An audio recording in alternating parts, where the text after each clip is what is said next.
Take the journey into the unknown with SNX Radio as we delve into the enigmatic world of UFO sightings and extraterrestrial abductions. Join us for conversations with leading experts and individuals who have encountered these otherworldly beings, uncovering secrets about their experiences, contact stories, and the profound implications for humanity. Listen as we reveal the incredible narratives of those who have undergone alien abductions, shedding light on the psychological and spiritual impacts of these encounters.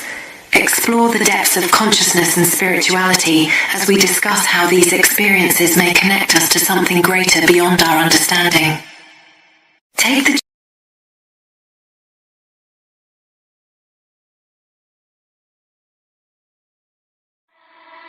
lights in the sky flashing bright tonight. ColeyUFO taking flight outside from the stars above, beaming down that glow. Alien party, everybody know. Heart beating fast, feel the energy rise. Hands in the air, reach up to the skies. No gravity here, we're floating free. Coley, Coley, come dance with me. ColeyUFO, beam me up, lights go up, turn it up, dance on the stars, feel the cosmic drop. ColeyUFO, we never gonna stop. Beam me up, UFO vibes all night. Coley, shining extra bright. Top 10 hit, we're trending worldwide. ColeyUFO, take me for a ride. Extraterrestrial groove moving through the crowd. Bass hitting hard, making aliens proud. Abduction on the floor, but it's all in fun. Coley leading, yeah, she's the one. Pulse in the beat, feel the spaceship hum. Glow sticks waving, everybody come. Intergalactic rave, no time to sleep. ColeyUFO, secrets we keep. ColeyUFO, beam me up, lights go up, turn it up, dance on the stars, feel the cosmic drop. ColeyUFO, we never gonna stop. Beam me up, UFO vibes all night. Coley, shining extra bright. Shining 10 hit, we're trending worldwide. ColeyUFO, take me for a ride. Slow, build flow, whisper, ColeyUFO. Drop, boom, lasers, bass explosion. Everybody jump, beam me higher.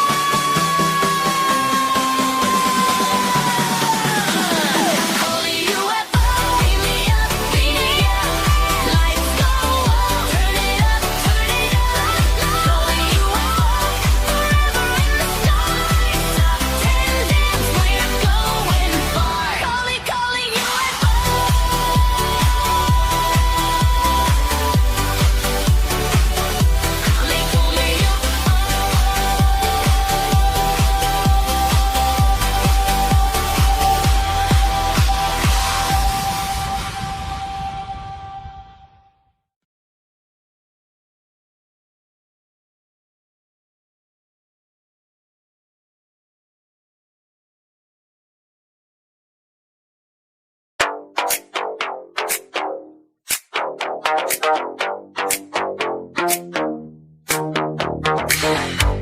Dial spinning past midnight. Static sparks on the chrome. Name lights up on the backlit glass. Coley calling you home. Signal in the sky, little blip on the black. Every meter in my mind, redlining on the track. I can feel that home in the bones, in the glow. Every beat says run, but the rhythm says go. Are you ready for the lift off? Are you ready for the spin? When the unknown pulls you closer, do you find a dive right in?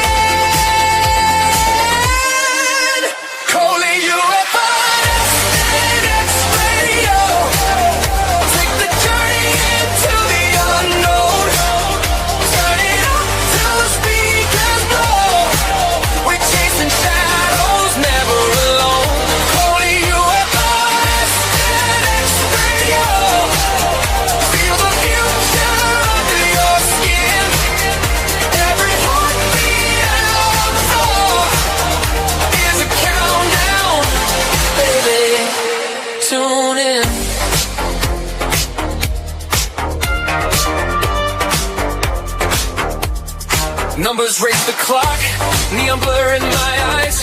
Every corner that we cut draws a map in the night. I don't need a map, I just follow the tone. Every switch, every flick is a door to the zone. Are you ready for the drop now? Are you ready for the spin? When the night cracks wide open, let the strange light pour in. ColeyUFO, SNX Radio. Take the journey into the unknown. Turn it up till the speakers blow. We're chasing shadows, never alone. ColeyUFO, SNX Radio. Feel the future under your skin. Every heartbeat out on the floor is a countdown. Hey baby, tune in. Close your eyes, let it scan you. Every thought, every code, every scar.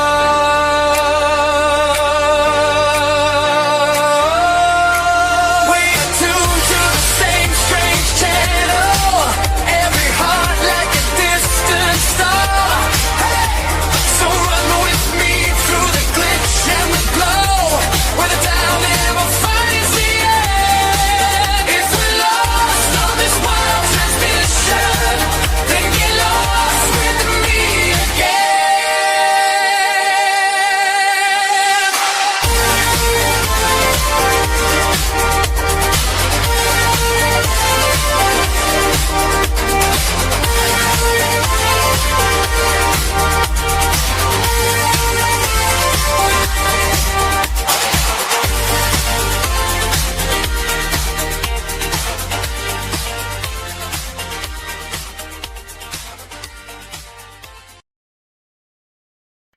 Together we explore it, night after night.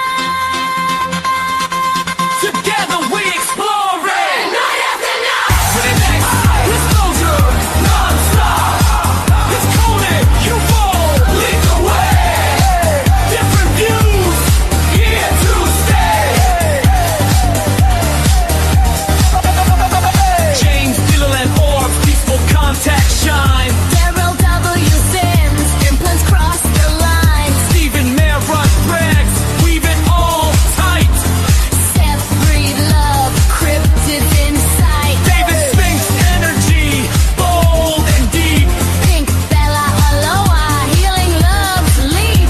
Bigfoot Michigan, Rob Howell's footprints clear. Patch across channels, messages near. Dark Skinner Films, gateway, disclosure pure. Wonder Bob retreats. Consciousness sure. Peak in a dream. It's an X. True drop.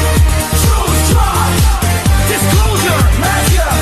Non-stop. And ColeyUFO lead the way. Yes, unite. Night and day. Go.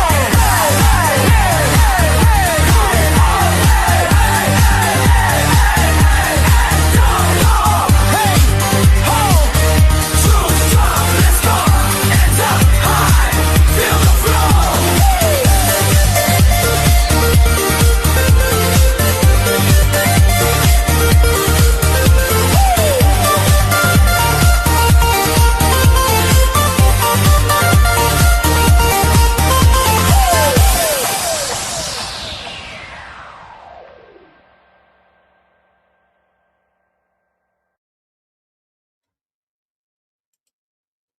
Okay, hello everyone, and welcome back to another episode of SNX Radio. I'm your host, Coley Weber, also known as ColeyUFO.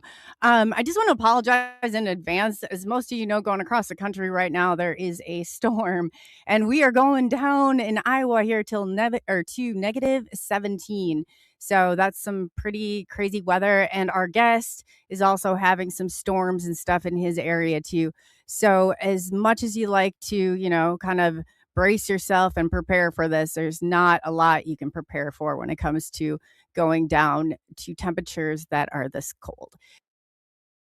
I wanted to start off first and foremost going through chat. Whoa.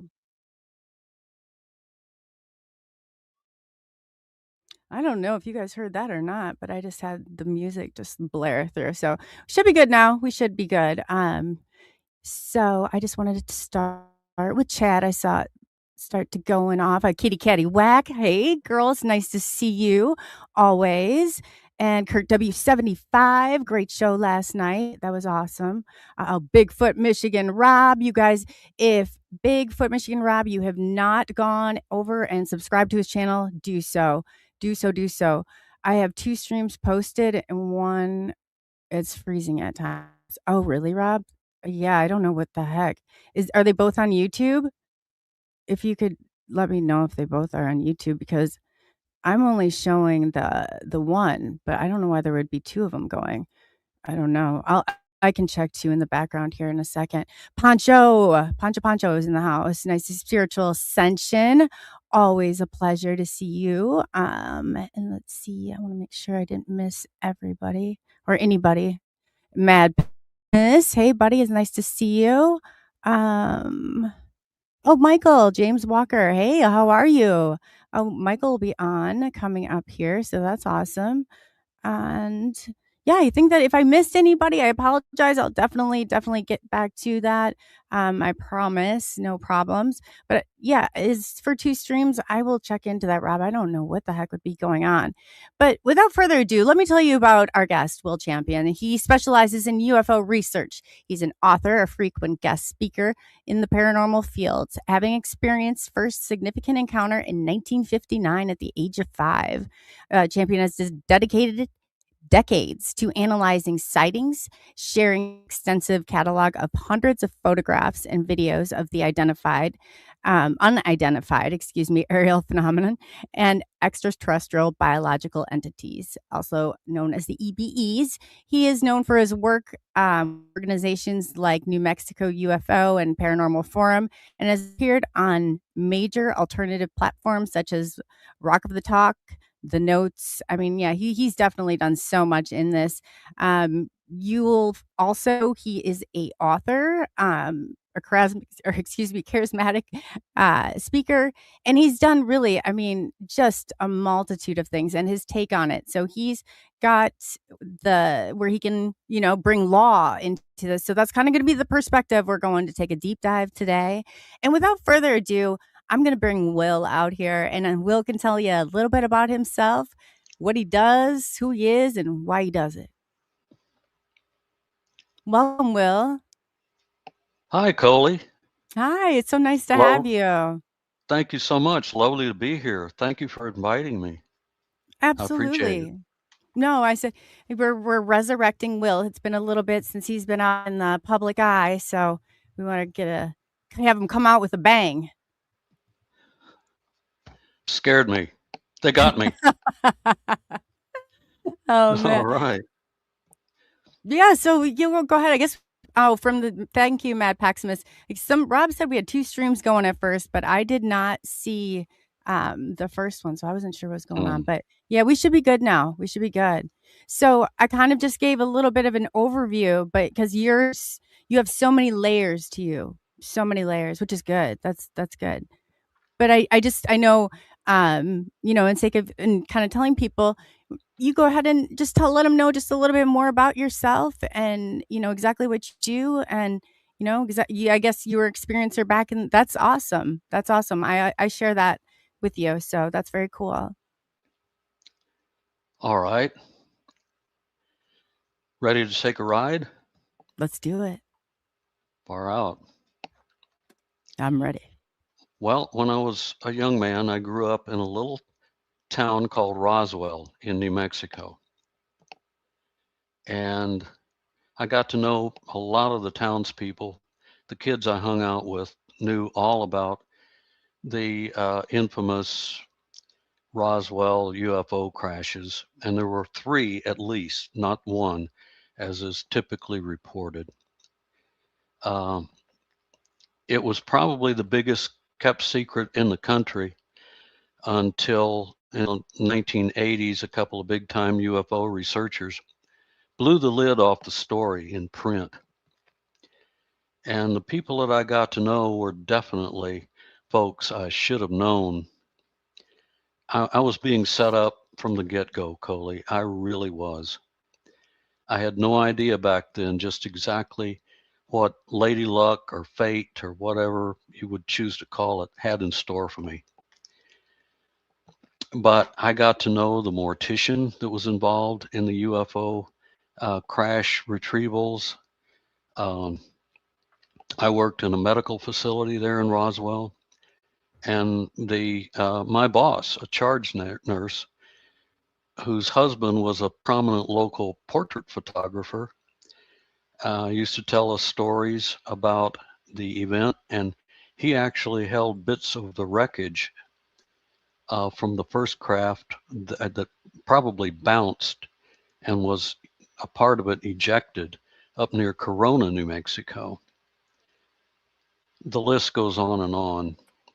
Suffice it to say, these weren't just wild tales people made up. These events actually happened. And essentially, the things that I learned then were the beginnings of making me an incurable conspiracy addict. Later, when I graduated high school, I began to attend the Eastern New Mexico University. My original intent was to become a medical physician. So I did study hard in the hard sciences and majored in things that people with lab coats and all of that understand. And I had to perform an awful lot of experiments in the laboratories.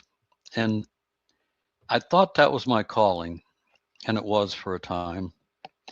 I transferred to the University of New Mexico, where I switched over majors from where I was at to medicine. And I just simply knew I could not live in an environment where sucking up was the way to get along and go far. I couldn't do it. Given my background, I've always been sort of an adrenaline junkie. Oh, me And too. so one of my friends in Albuquerque, New Mexico, at the University of New Mexico, came to me one day and she threw a uniform at me and she said, "Put these on, you're coming with me. You are miserable where you are in these institutions. I'm going to show you a world you never knew existed." And I said, okay, because I'm a risk taker by nature. Little did I know what was happening. This woman was the very first woman certified by the state of New Mexico as a real live rootin' tootin' shooting heroine, a paramedic. Wow. Wow. And so I got to ride along with her on a number of occasions in her rig. I knew right away I was hooked. Being that adrenaline junkie, I just said, that's it. So I continued with my first year of medical school. But at the end of that, I challenged the state exams, and I too became a paramedic at the largest ambulance service of its kind in New Mexico, and eventually rose to the level of operations supervisor. And it was my privilege to command more than 250 of the world's finest paramedics and EMTs on the ground and up in the air. You don't pull these people off the shelves at Walmart. And I began to see that worlds that I never knew existed did open up for me. And it was some of the best work I've ever done in my whole life. Wow, that's Most, amazing. Thank most, you. Like a lot of mo- people can't do that. So that's great that there no, are people out there. we went into places where danger was. We ran toward danger rather than away from it. And we went into places unarmed. So as a consequence, I've been shot, stabbed, beat down, you know, Oh, bar yeah. fights, Okie bar, brawls, you name it. I've had to endure it all, and I'm kind of paying for it now, like like most professional athletes do in the second half of their lives. But that's okay. I'm all right. Yeah, My, there's a price that you so pay the piper on some stuff, don't you? You put your yeah, body through all that. yeah. And at the end of my medical career, of necessity, I mean dire necessity, I had to do something I never would have imagined. I had to become a crack shot at law. I mean, in one quick, fast hurry, too. Sure. And so I began to study from the best of the best qualified instructors and mentors in the country. And I studied hard and fast and learned all about the American common law. Mm. And I took on Big Brother and Big Brother's minions 21 Yeah. times in courts of law, facing down hostile, criminal, treasonous judges, criminal lawyers, attorneys, and I beat them every single time at their own game. Oh, I'm popular over there in New Mexico. Oh, I have to tell you, I'm on my local police department's intel for stuff such as this manner, so I fight the system too. So I really appreciate about you, Will. Thank you. Good on you. Good on you. Yeah, they don't really Oh, like it, do they? nope. There's And repercussions. yes. And so that really became my crucible. And for all of your listeners out there, uh, if you've never felt the hair raise up on the back of your neck, that'll do it to you. Yeah. I mean, You want to believe so yourself, they can cause more problems for you than known to man. Oh, exactly yeah. so. Oh. And so after all of that came to an end, I decided to do something I always wanted to do, and my life turned 360 degrees completely around and spun back around to 180, and I became somebody I never would have dreamed. But yeah, in a way, I kind of did, and I became a thriller writer. I always wanted to write something about the Roswell UFO experiences, and I did mention that in my opus, my high adventure conspiracy thriller ebook, The Dreamland Files. That is part of a subplot incorporated into the main body of the story. But essentially, that is what started me off the law jazz and what it means to people and things that occurred as I was going through the law experience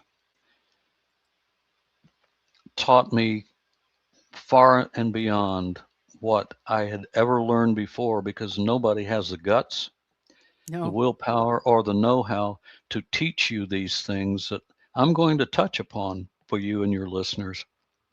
It's all been erased from the history books.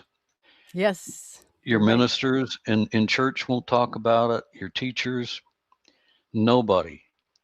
And I can assure you where we're going to go here in just a moment.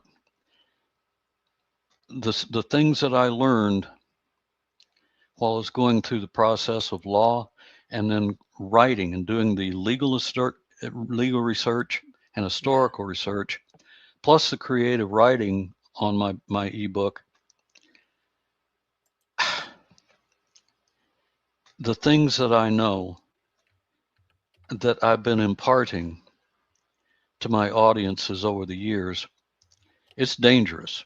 Anybody Yeah. that think this is not, it's a walk in the park, think twice. Uh, People like Bill Cooper, William Cooper, who wrote the classic uh, Behold a Pale Horse, he revealed the names involved at the top of government that ordered the 9/11 event, the catastrophe. And in a few days, mysteriously, he died in his own home in a hail of bullets. mm, This is stuff that people yeah. ordinarily shouldn't touch, but I figure Mm. at this point in my life, a death sentence is not particularly a big deterrent. So You I know what just though? don't care. Whether or not it's still like your human experience, and I can't even. There's a set of streetlights I can't even go through in my city, or it will trigger an alarm for every police in the area to come and get me. It over nothing. You know what I mean? Like it's all over me speaking out. It's all over me challenging that system. It's all over me like doing and saying things that they don't want you to do or say. And it not that it's law breaking, but they make it and they target you and they're going to do everything to sink their teeth in and bring you down. So Yep. I give you a lot of credit for doing what you're doing. I really do. I wish more Thank you. people. Yes, thank you. And kudos right back to you. Thank you. I If appreciate more that. people had the spine to open their mouths and take a stand for what's right, for our traditional, culture, our American values, our freedoms, our liberties. And once you lose your freedom, believe me, Gone. nothing else matters. Nothing. Mm-mm. We might not be in the shape we're in today as a nation, as a republic. But I digress. Shall I go ahead and continue a bit? Oh, please do. Yeah, they've heard me talk about all this, so this is gonna really. They've been there and listened to me, so please do. I'm very fascinated too myself, so I'd love to All hear right. more. Well, in the beginnings, when I began to write my book, I did a lot of legal and historical research. And when it came down to paying my dues, I had to do it the hard way. I had to go and spend hours and hours and hours blowing dust and cobwebs off of very old law books intentionally hidden in the basements of law libraries so people couldn't find them, because the older the law books are and the older the laws are, the more power they have. Mm. I blew a lot of dust and cobwebs off them things, getting my research done and incorporating the facts I gathered into my book so I could impart truth while taking people on the adventure of a lifetime. And I know of no other source anywhere, no other single source you can get this depth of information than my ebook, the Dreamland Files. I don't want to beat myself on the back too much over it, although I'm very proud of the work that I have done there. You But should be. it's a college education and more in one I'm gonna single. go ahead and drop those links in the chat just so the chat can go and look at it. And the dream, go Sure. to the dreamlandfiles.com, willchampion.com. So I'm gonna go ahead so they have that access to that. So yep, go right ahead and keep going. I apologize. I just wanted to let you Cool. know. Well, as I was writing the story initially, I was actually located in Las Vegas, Nevada. At the time, the law school library there at UNLV was just jam-packed with the juiciest material. I mean, I can't describe to you. I mean, there's just acres down below the main library where you can just have a ball if you're so inclined. And while I was there, I was also doing the creative writing. And unlike other authors that sit around and type on their computer keyboards and create stories to tell about how fabulous other people's lives are, like their characters and whatnot, I actually got to go and live part of the life I was writing about. Wow. And yeah, part of that involved actually setting foot on Area 51, which Wow. we go in the story. The initial venue takes place in the heart of the Las Vegas Strip, and then it's at the right point in the book, the right moment, we go straight out to Area 51, the land of dreams, Wow. dreamland. And I've actually set foot on that and didn't get shot, didn't get killed, and I came away and lived to tell about it. Probably one of the craziest things I've ever done, but oh, it was so worth it. I know that I knew when I did that it's real, it actually exists, in spite of government denials. And oh, what a trip. Wow. So What was that like? Can you go into it a little bit, or what are you able to talk? I don't know what they have you probably under NDAs, I'm sure. you think? Yeah. Hello, I'm boys sure. out there in the CIA van. Hi. Um, Yeah, we'll wave. basically, it was a sneak in. Some young men approached me one evening uh, while I was attending a show there in a lounge on the strip, and they said, "Hey, Mr. Champion." I had no idea who these guys were, but they knew me somehow, and they identified Man. themselves as with naval intelligence attached to Nellis Air Base, Oh, and yes. their assignment area was Area 51. They said, "How'd you like to get out there?" I said, "Are you serious?" Oh, they said, "Now, bear in mind, we can set you up and you can do that. We want to help you. We know that you're writing a novel about this. Be advised, Oh gosh. use of deadly force is authorized. If they nab you, you're a goner, and you might just get disappeared." And I said, "It sounds dangerous." And they said, "You bet it's dangerous." So I said, "Count me in. I'm going." And that was where the story began. And I went out with a bunch of young men. We found a gate that's actually a break in the security perimeter fence to that facility. It's very famous now because it's been splattered all over the world. We found it. We breached it. We drew the camo dudes, the guards that guard the gate. We drew them down and out, and we took the opportunity to just cruise right in and over the ridge about a quarter mile in, and you can look down and see the entire surface facility spread out, just miles of it.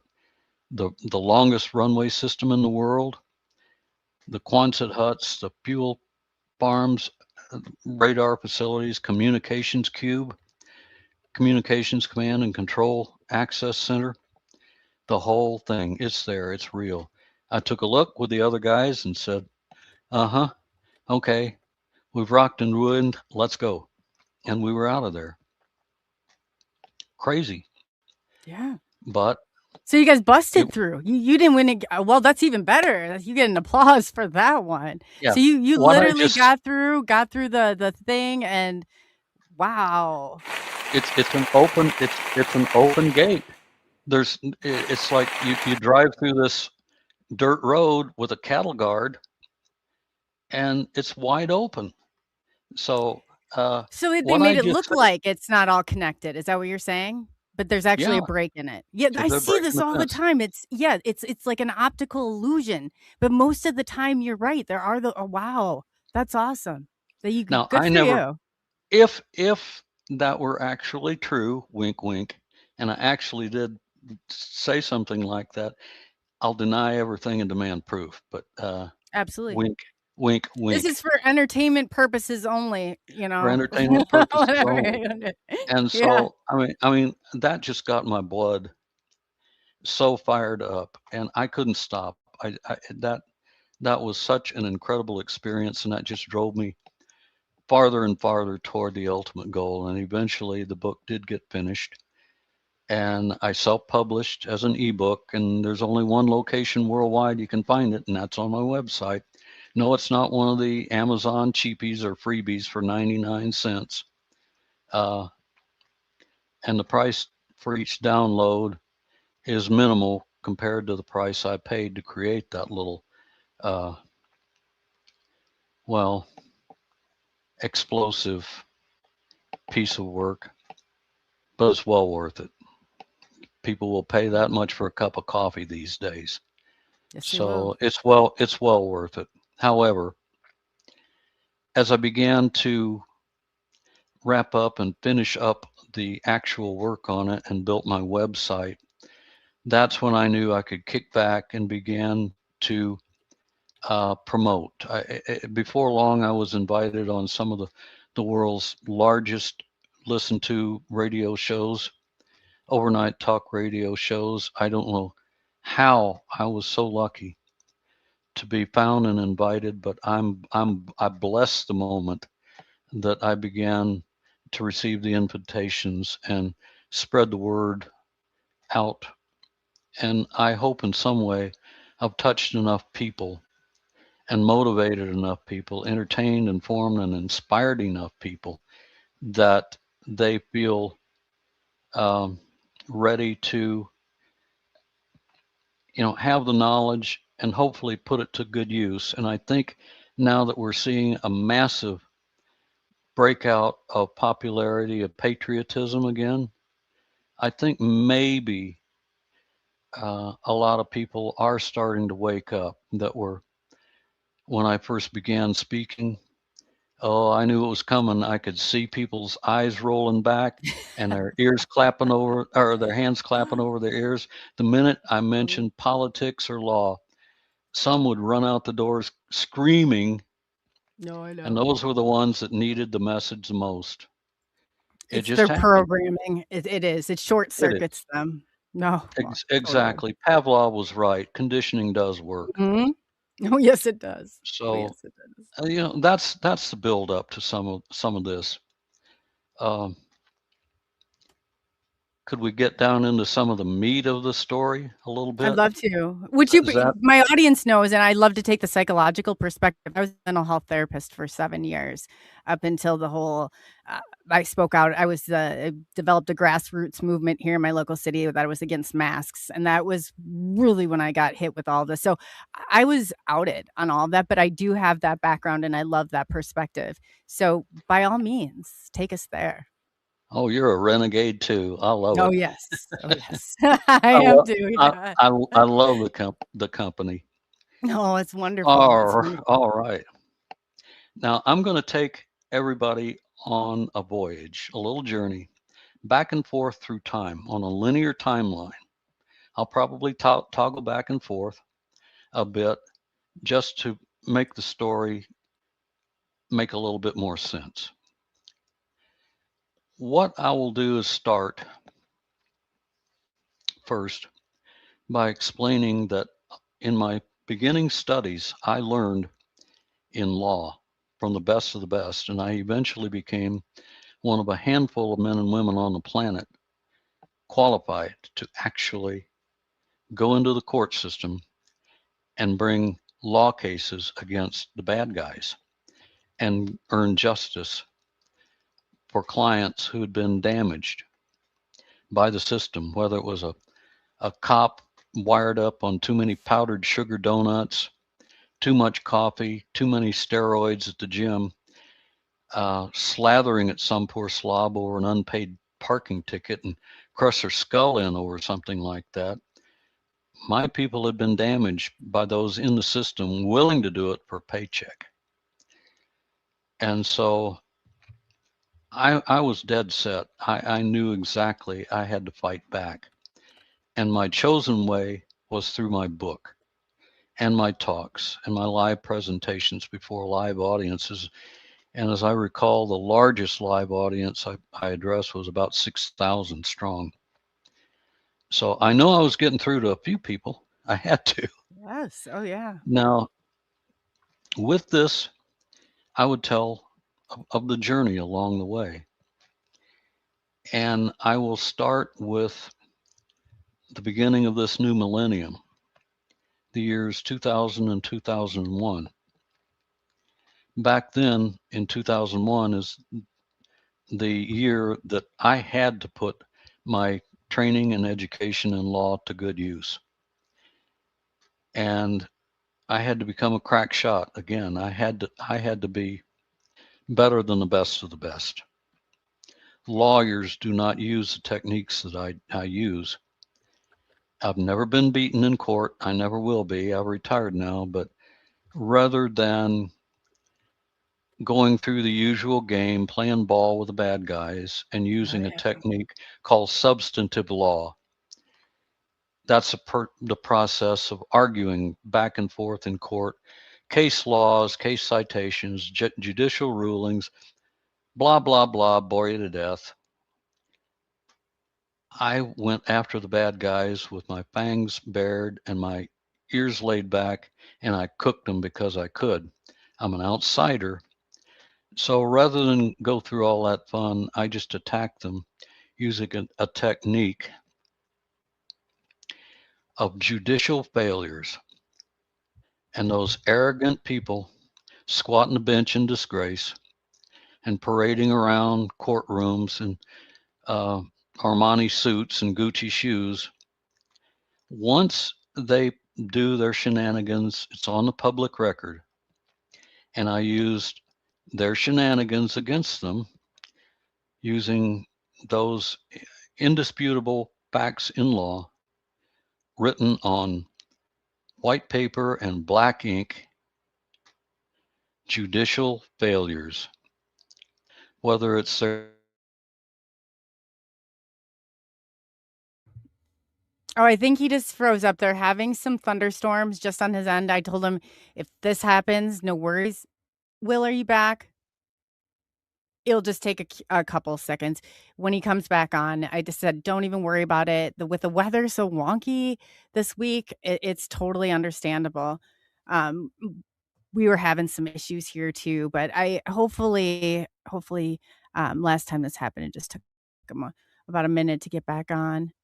But yeah, so and everybody, you are this not. is oh, there you are. There Yes, you you are. just kinda yep, I just was explaining what I told you I'd say when we were behind stage. So I said, Okay. "Yep, so please pick up where you left off." Sorry about that. All right. Essentially, once they go on the public record with their judicial failures,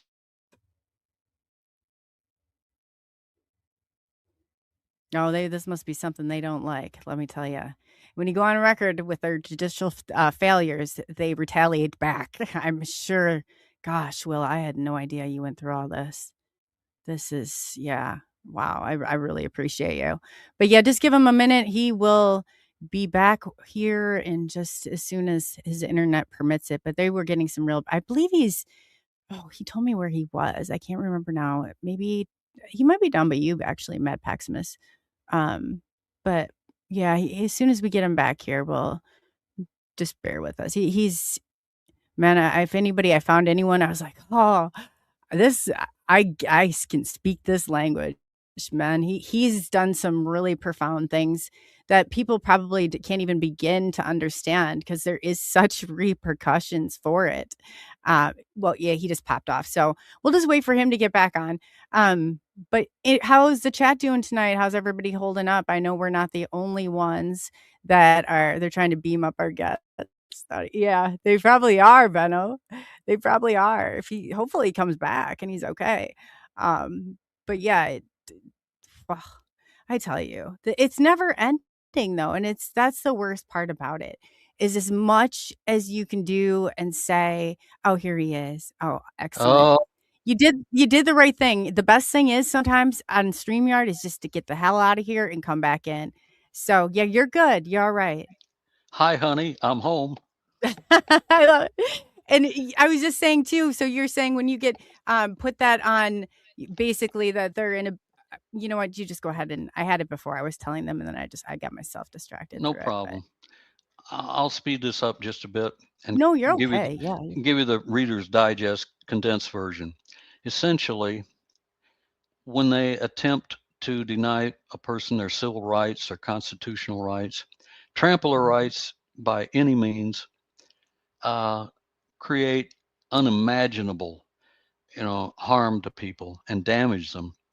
I got them. Yes. It's inescapable. It's material evidence on the public record that they cannot escape. And guess what?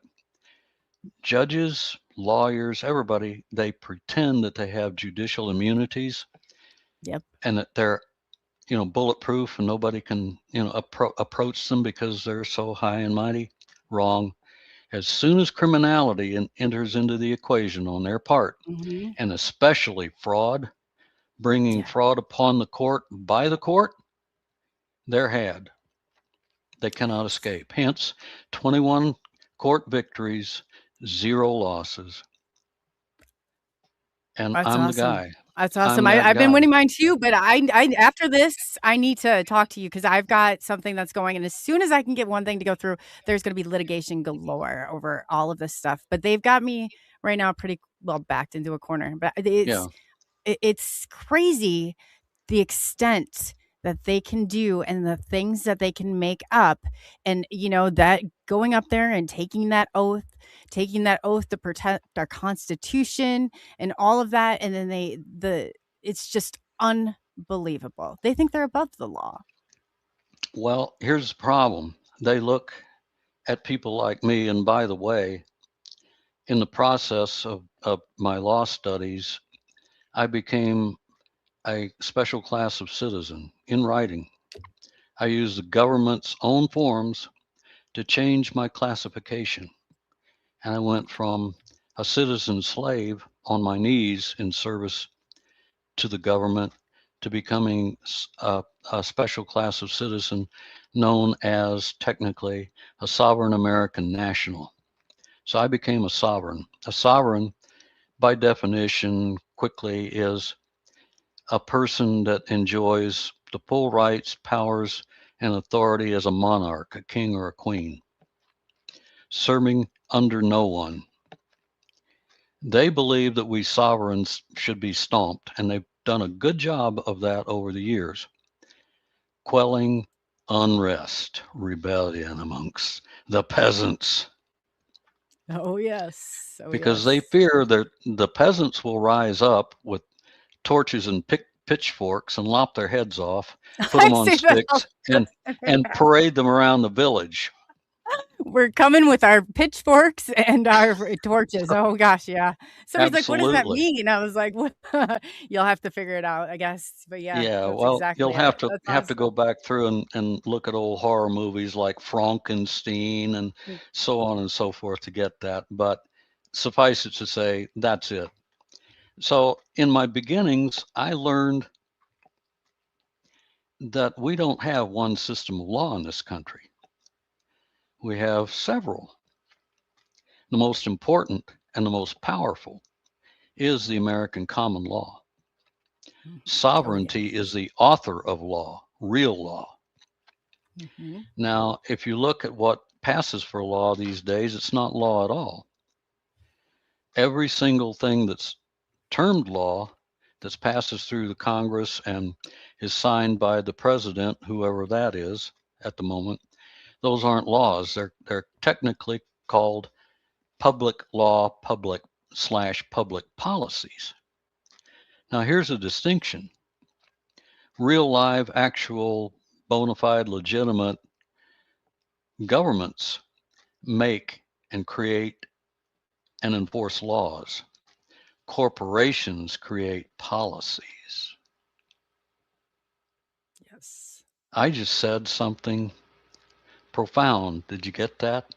Corporations do policies. That's because the entity that's been masquerading as our government in Washington, D.C., and all of the state capitals as subcorporations was registered in England, England, Oh as yes. a private for-profit corporation.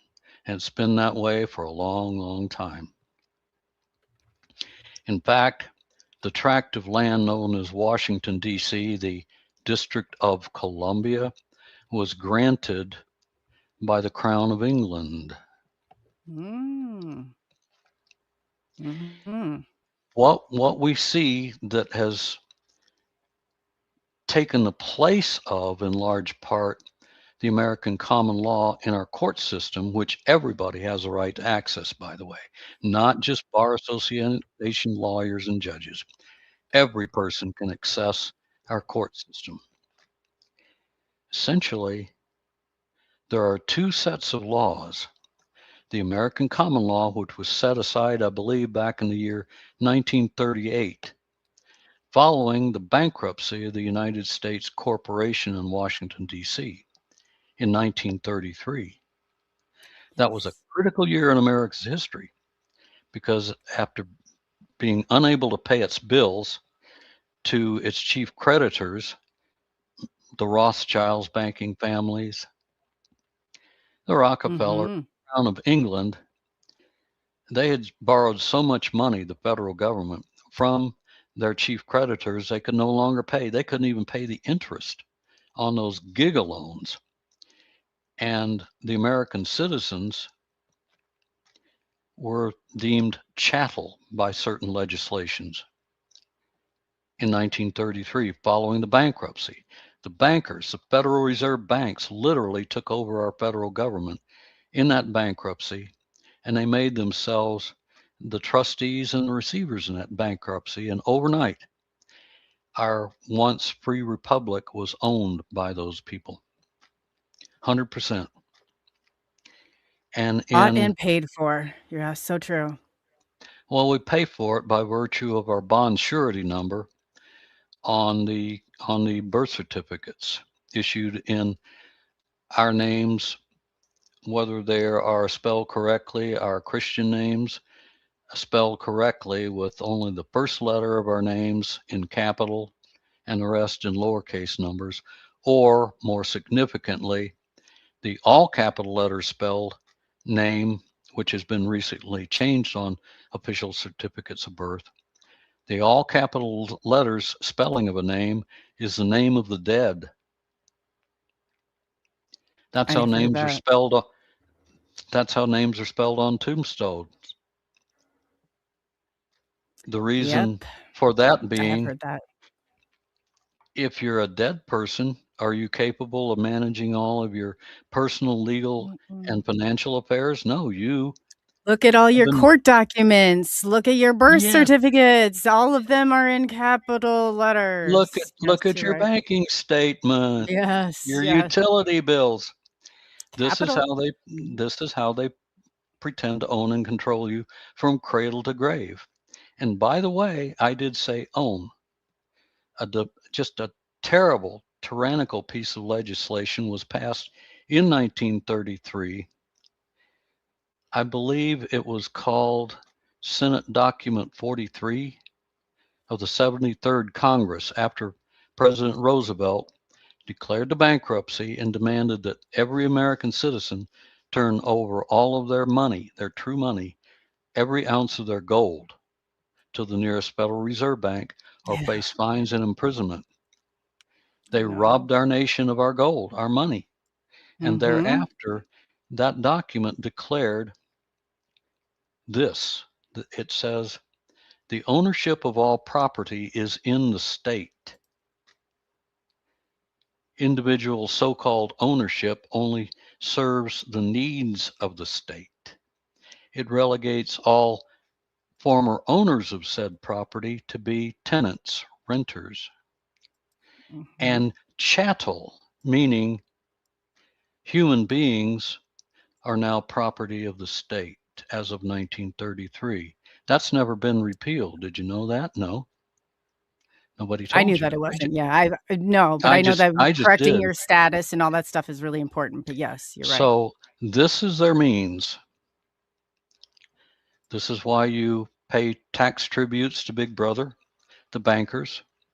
Your whole life is spent on your knees rather than up on your feet like proper human beings. And essentially, this is the dangerous part. This I discovered. And the reason I discovered is throughout my classes in law, I heard some things that just astonished me. Every single time I would go to a live education or training event, somewhere along the line, whether in session or out of session, in casual conversations, fellow students and instructors would discuss one or two things, and it always came back to the American flag as the center of the topic. The gold fringe on the American flag denotes British Admiralty law and jurisdiction. So when you see an American flag, Old Glory, surrounded with the gold fringe or hung on a pole, a standard with golden ropes and tassels, that's Admiralty, the law of the pirate or the Navy on the high seas. It's not your flag. But they bring that into the courtrooms. You can see it. Take a look at it. They do. Into the court systems.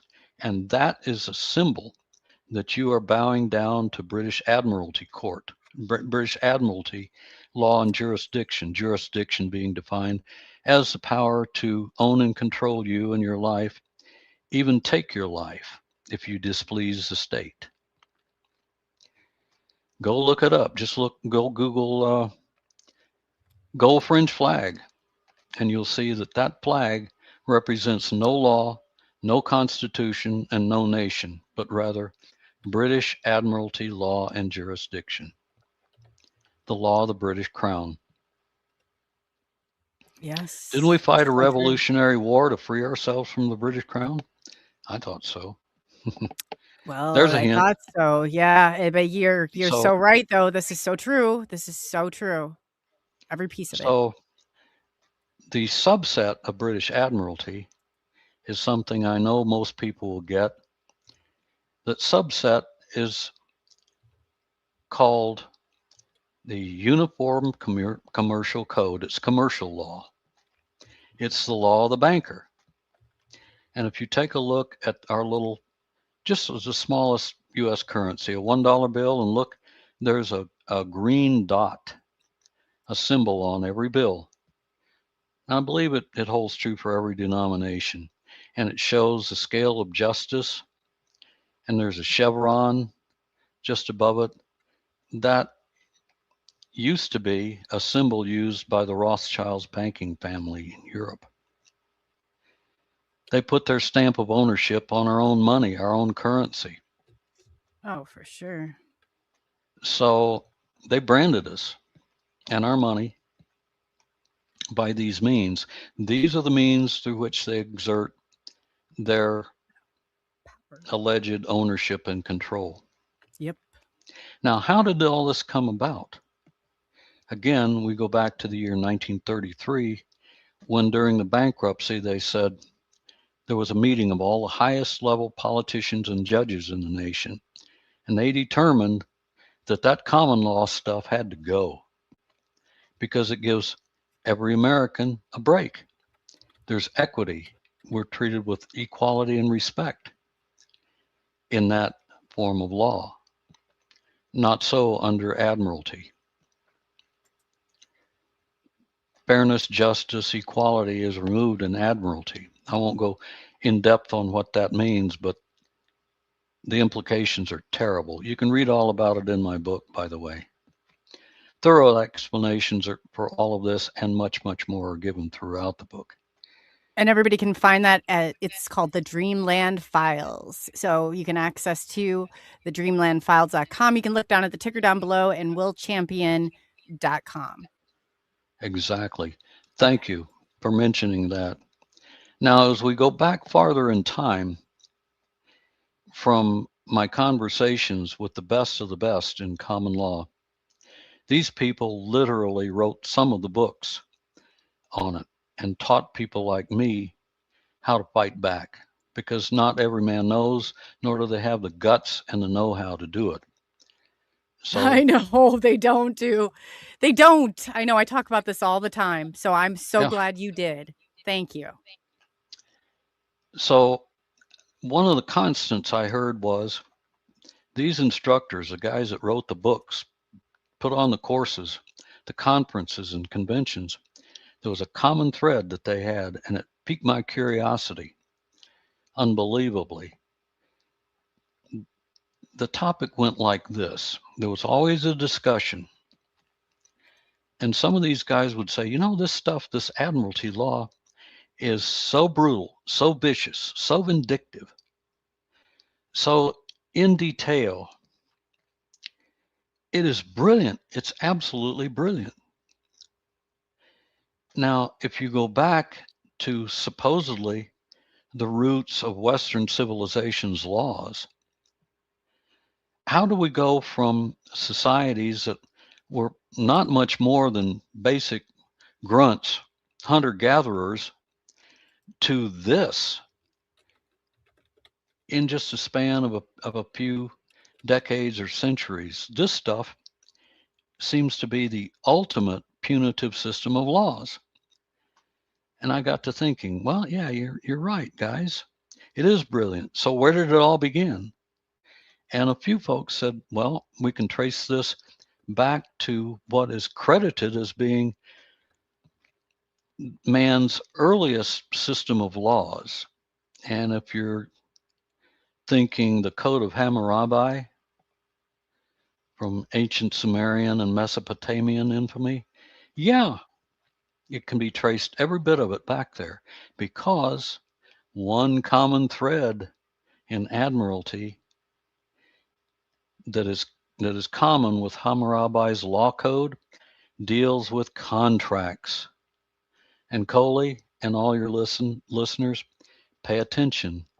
In that admiralty law and jurisdiction, all law is contract. Yes, it is. Hammurabi went into that in great detail, and his code of laws was very punitive. It goes back to that eye for an eye, tooth for a tooth stuff. It dealt with contracts regarding everything from marriages to loans, payments, you name it. It all is traceable back to that. But where did Hammurabi get his information? It was written down, it was chiseled in stone, and I believe that may be a root of where we get the expression carved in stone, on a big giant black stone rock that still exists, and it's called the stele. I hope I'm getting the pronunciation correct. And it's chiseled in stone and symbols and things that, of course, I cannot understand. But if you look very carefully on the top of the stele, you'll see some little statuary figures. One, I believe, is Hammurabi himself, and the other is one of the Anunnaki godlike beings named Shamash. And if you see the depiction, you don't have to be a rocket scientist to figure it out. Shamash stands so much taller and bigger in posture than even Hammurabi. And he's giving Hammurabi the code. He's laying down the law to Hammurabi,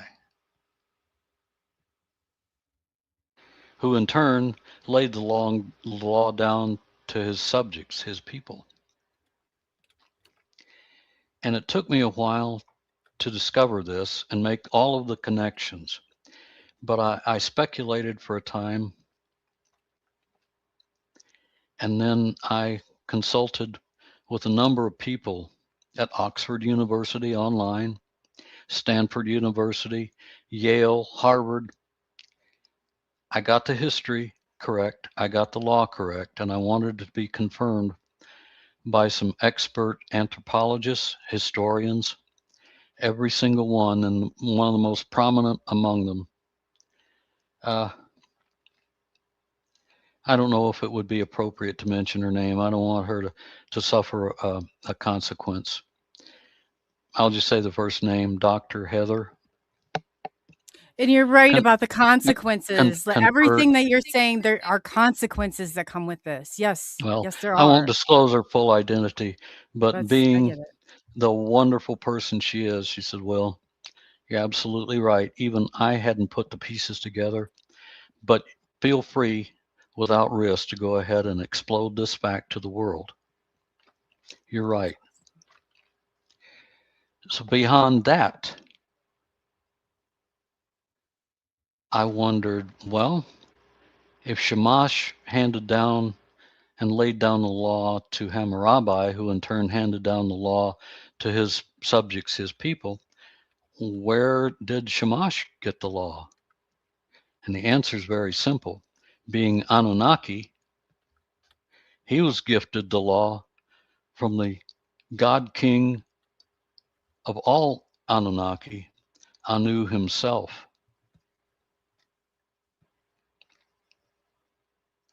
Now, whether your belief system allows for it or not, that's up to the individual. But for a long, long time, many centuries, millennium probably, Anunnaki were real. They existed here on this planet. Many were giants. They lived extraordinarily long lifetimes, hundreds, thousands of years in some cases. So, and they had magical powers. So it was natural that people looked upon them with awe and respect and considered them to be gods. They had godlike powers. So I'm not gonna confuse those entities with the supreme high creator God by whatever name you choose to call it, but the creator of all, the all there is, the creator of the entire universe and all dimensions.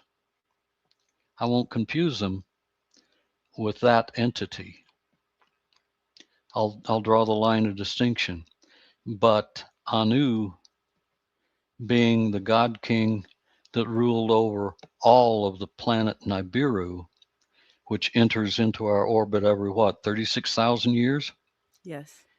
and has been spotted as recently as officially 1983 by scientists who built the IRAS infrared satellite telescope that spotted it out into space.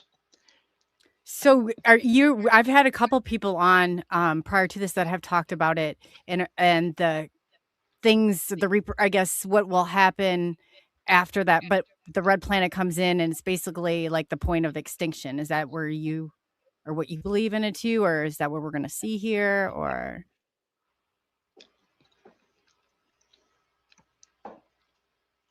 Coley, you're sitting down, I presume. yeah. Yeah. I'll give you my sitting on the fence version. Okay. On the one hand, according to indisputable historical records that go back to the beginnings of civilization, and make no mistake, at one time, this planet had a worldwide civilization. Yeah. And they were under the laws much the same as Hammurabi's law code. The architecture is the same as what you would find in ancient Mesopotamia, Sumeria, all throughout what we call the quote unquote cradle of civilizations.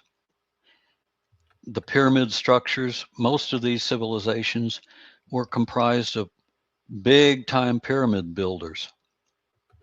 They built pyramid structures and clusters of pyramids on every continent on this entire planet. They're there, they're real, they existed. Many are sunken cities, like the one that you see sunken just off the coast of Cuba in a few hundred feet of water, to civilizations swallowed up by vegetation in rainforests in South America, Central America, Africa. The Anunnaki had slave compounds. They put together slave workers to mine the gold that was much needed to protect and restore Nibiru's home atmosphere, which was rapidly becoming eroded. Powdered gold, put it aloft into an atmosphere, goes a long way toward protecting an already overheating planet from too much heat and radiation from our own star, our sun. Am I starting to make sense? Oh yeah. No, I am hearing you. So now what we have left are these facts that I could debate with people all day long, but I won't do that. And I certainly won't do it here on your show. Have too much respect for folks out there, your listeners, you. They're I really would, connecting with you, Will. I, There's I a would just, couple that are down in Australia and right now and they're talking about it. They're starting to organize down there. So this is really really important. They're very much connecting with you throughout this whole thing. I'm seeing the beautiful, comments. Yes. beautiful. Australia, our Australian brothers and sisters down under, Yes. they need this because they've been put in slavery. Yes. And they need to rise up off their knees and get busy, They reclaiming their freedoms. Yeah, there's two of them. Well, there's actually we have a huge audience down there. But yeah, right now I'm watching them. I guess something has gone on and they're really talking about it. And I was like, just message me. There's a way of becoming organized. And there's a way of doing this, but it definitely, it's, yeah, sending somebody out there on this path. Please just be careful. Can you see the smile that just creased my face? Yeah. Isn't it lovely to see the world doing that? Yes, it's lovely. Now, what I can say is this. Now that I've given at least a portion of the legal and historical facts I've discovered and that I'm imparting, my job, wherever I go, whether I'm addressing a small crowd, an individual, reaching out to millions on the World Wide Web on a show like this, or regionally or nationally or live and in person. The whole idea is to educate, entertain, inform, and inspire. And in such a way, bring value to people's lives. Yes. If I've done that just a little bit, if I've gotten through to one single individual on your show tonight and brought hope, or perhaps they'd lost hope over the last several years under the terrible regimes that have taken over our government since 9/11. Yeah. And You're believe in the me, right group. that was a contrived inside job. I know it. Yes, I do too. I was in aviation school at the time. I was like, yeah, Yeah. it's definitely an inside job. And so I don't know if I should take a risk and disclose exactly how I know it.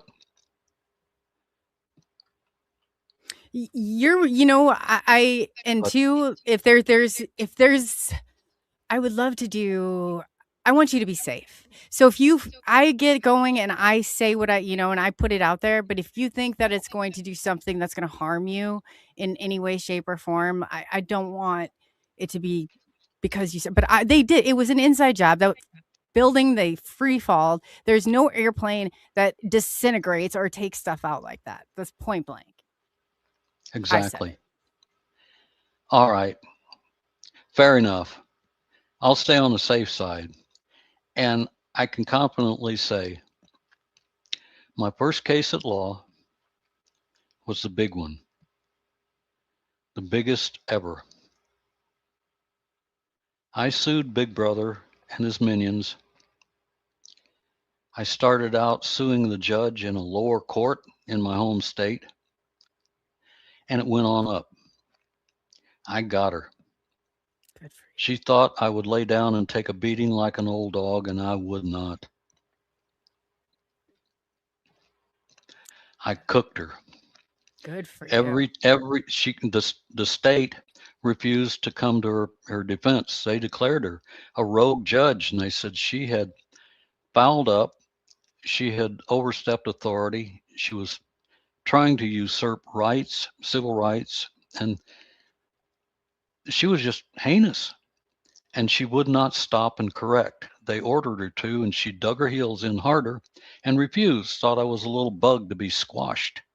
Mm-hmm. And so the state wouldn't defend her, and she had to pull in favors from her fellow judges and, criminals and law firms and lawyers. And everyone that rose to her defense became, named in my little happy lawsuit as aiding and abetting. And they got named individually and by law firm. So they joined my happy lawsuit, and it just mushroomed. It got bigger and bigger and bigger. And I took it to the federal level. And in that case, it says the case itself is structured to be a contract. Hint, hint. Good for you. And a negotiable instrument. So it has intrinsic value, just like writing a check made payable to me in the event I win, they lose. I won, they lost. My proceeds were to be paid in $50 US gold coins freshly minted. And where were they located? In the vaults beneath the Twin Towers. in New York. Oh. And I had to register the case. It eventually Good got shot. for It you. it got Yes. shot. It got shot to the World Court at The Hague in the Netherlands. And I went through Madeleine Albright, who was a biggie at the time, and also Secretary General of the UN, Kofi Annan. Did I want to get in bed with them people? No, but I had no choice to send the thing over there. Eventually, Yeah. I got my justice, but I never got paid. So if anybody's out there that wants to make a percentage of all that gold, and the case was probably worth a few hundred million back in 2001, anybody that can help me monetize that, I'll be very, very generous. Wink, wink. That's a I'm on side board. note. How do we do this? Yeah.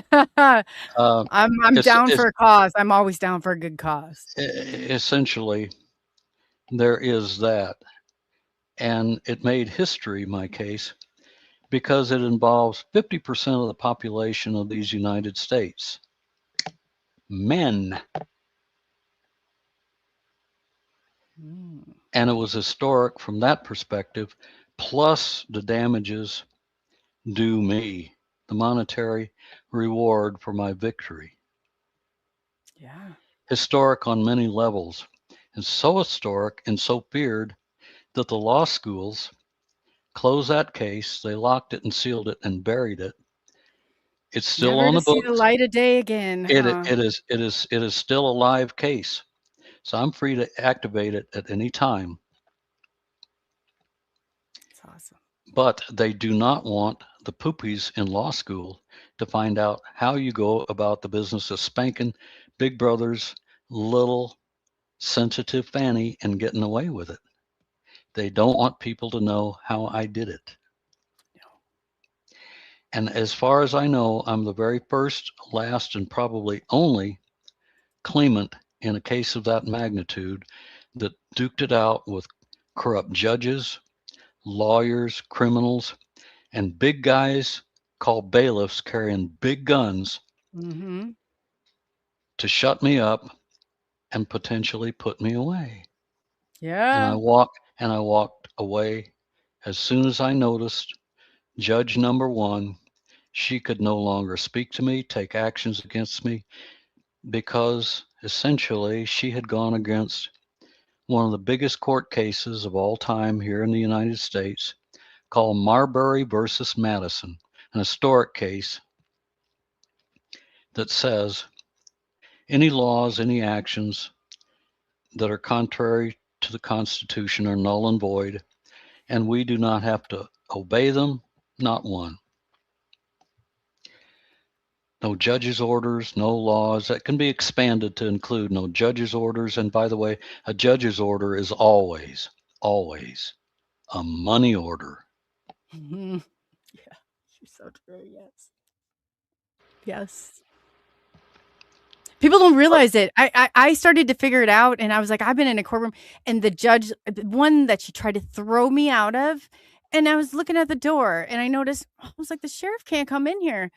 I was like, oh, he can't come in here once this court is in session for something like this. There's not as much as smoke and mirrors when you get down to it. So good for you. I will wrap up my story this way. That this part has a happy ending, and I'm all for happy endings. My first, last, and only court appearance before the lower court judge that was so heinous, I sued her. She lied on the public record. She perjured herself. I sent her a copy called a flag document in living color of my entire lawsuit, naming her as primary victim. And I got the little green card back from the Postal Service, uh, the receipt, green card receipt, because somebody at her chambers had to receive and sign for it. It was registered mail, insured, U.S. Postal Service, everything. So there was a signature when I got my green card back that somebody in her chambers received it. There's no way she was going to ignore that and not open it. And so I got her. I noticed her on court. Judge, sweetie, you have to shut up and sit down. You're being sued. I'm gonna cook you. You have nothing further to say to me. I have nothing further to say to you. You're being sued. You must recuse. You have to stand down. And woe betide you. You wanted it this way. You got it, Toyota. And as I was Give 'em starting to notice. exit, and by the way, they cleared out the entire courtroom, and I didn't know it. They cleared out that entire state court building in my home state just for little old me. There was not a soul in that entire building to be a witness. They That's cleared the scary. whole thing out. Take down What? camera. Oh yeah. Just, you know, And by it's the way, scary. and so as I was fixing to leave, she ordered the bailiff, go get him, go get that guy. And he was a big old guy, about 6'5", looked like a basketball player or a linebacker. And he started unsnapping his sidearm as he approached me, and I said, "Halt. You, sir, is it your intention to armed assault and kidnap me and hold me for ransom?" And that's exactly what they do to you I know. I saw it. when they isolate you and jail you for contempt. Yep. And he looked, his eyes got as wide as dinner plates, and he looked back over his shoulder, and he looked at the judge, and he said, I ain't going there today, Judge. And he put his sidearm down, and he backed away, and I walked straight out. All they do for your protection, you know? All they do for your Yes, protection. your tax dollars at work. I cannot tell you how it felt with mere words for me to exit that courtroom down the hallway, grab an elevator, and walk as calmly as I could, trying to put on my best Steve McQueen cool act, and leave the entire building in the rearview mirror. Oh, God. I know. And I know. so that's the happy ending. And from there, the happy lawsuit began its little journey. So now you know, and now your listeners know. And I don't think I've divulged too much. In fact, if they'd wanted me, if Big Brother had wanted me and wanted me to be terminated, they would have done so a long time ago. My guess is I'm just not a big enough threat to warrant the Bill and Hillary treatment, you know. In that respect, I'm very fortunate.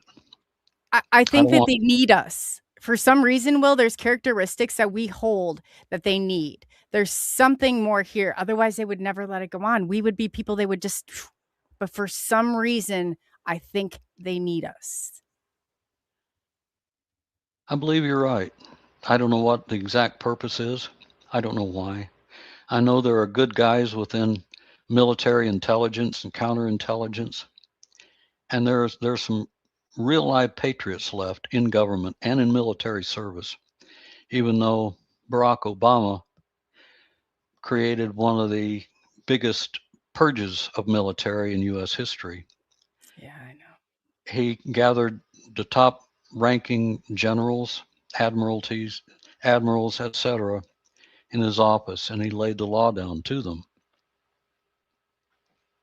Yeah. And he said, "I'm your commander in chief.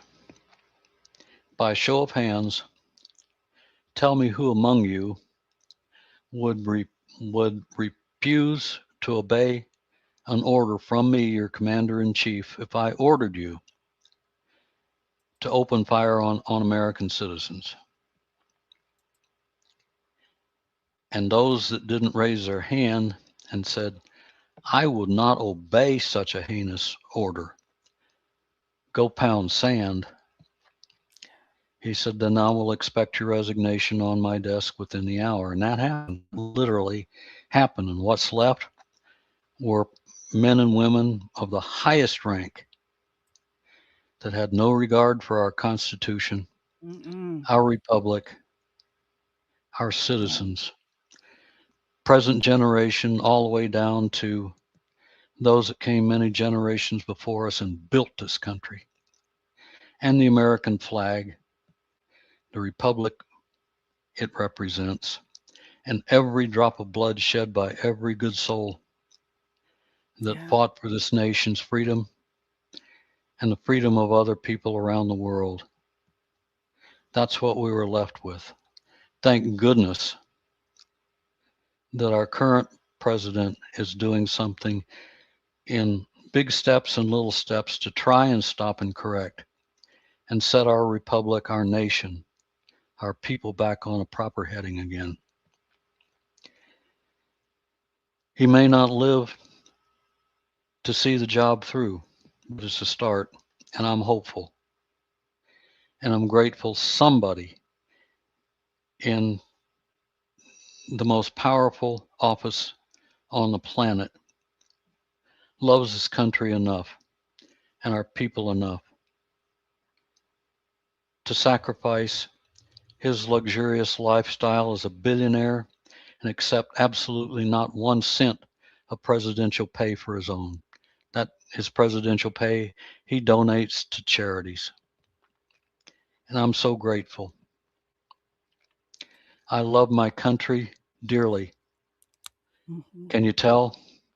Yes, I can tell. It's in my DNA, quite literally. The blood that courses through the veins in my body, in my hands, in my veins, and my vessels, literally carries the DNA in me that has been handed down to me generation after generation by one of our nation's founders. Who is it? A little guy that nobody thought when he was a boy and a young man would amount to anything. An historical figure by the name of Captain and Commander John Paul Jones, Revolutionary Navy fame. The guy the history books have not erased, who was quoted when his ship was being sunk at sea during the Revolutionary War and was about to be boarded by a British naval crew.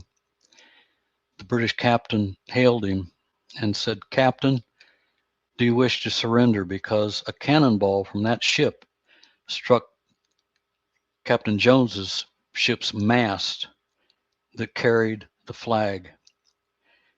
And the British thought it might have been a signal of surrender. And Captain Jones yelled back and said, "Nay, sir, I've not yet begun to fight." And he took up personal arms, and his crews used grappling hooks, though his own ship was sinking, and they pulled that British naval vessel close so they could board that ship and do hand-to-hand armed combat.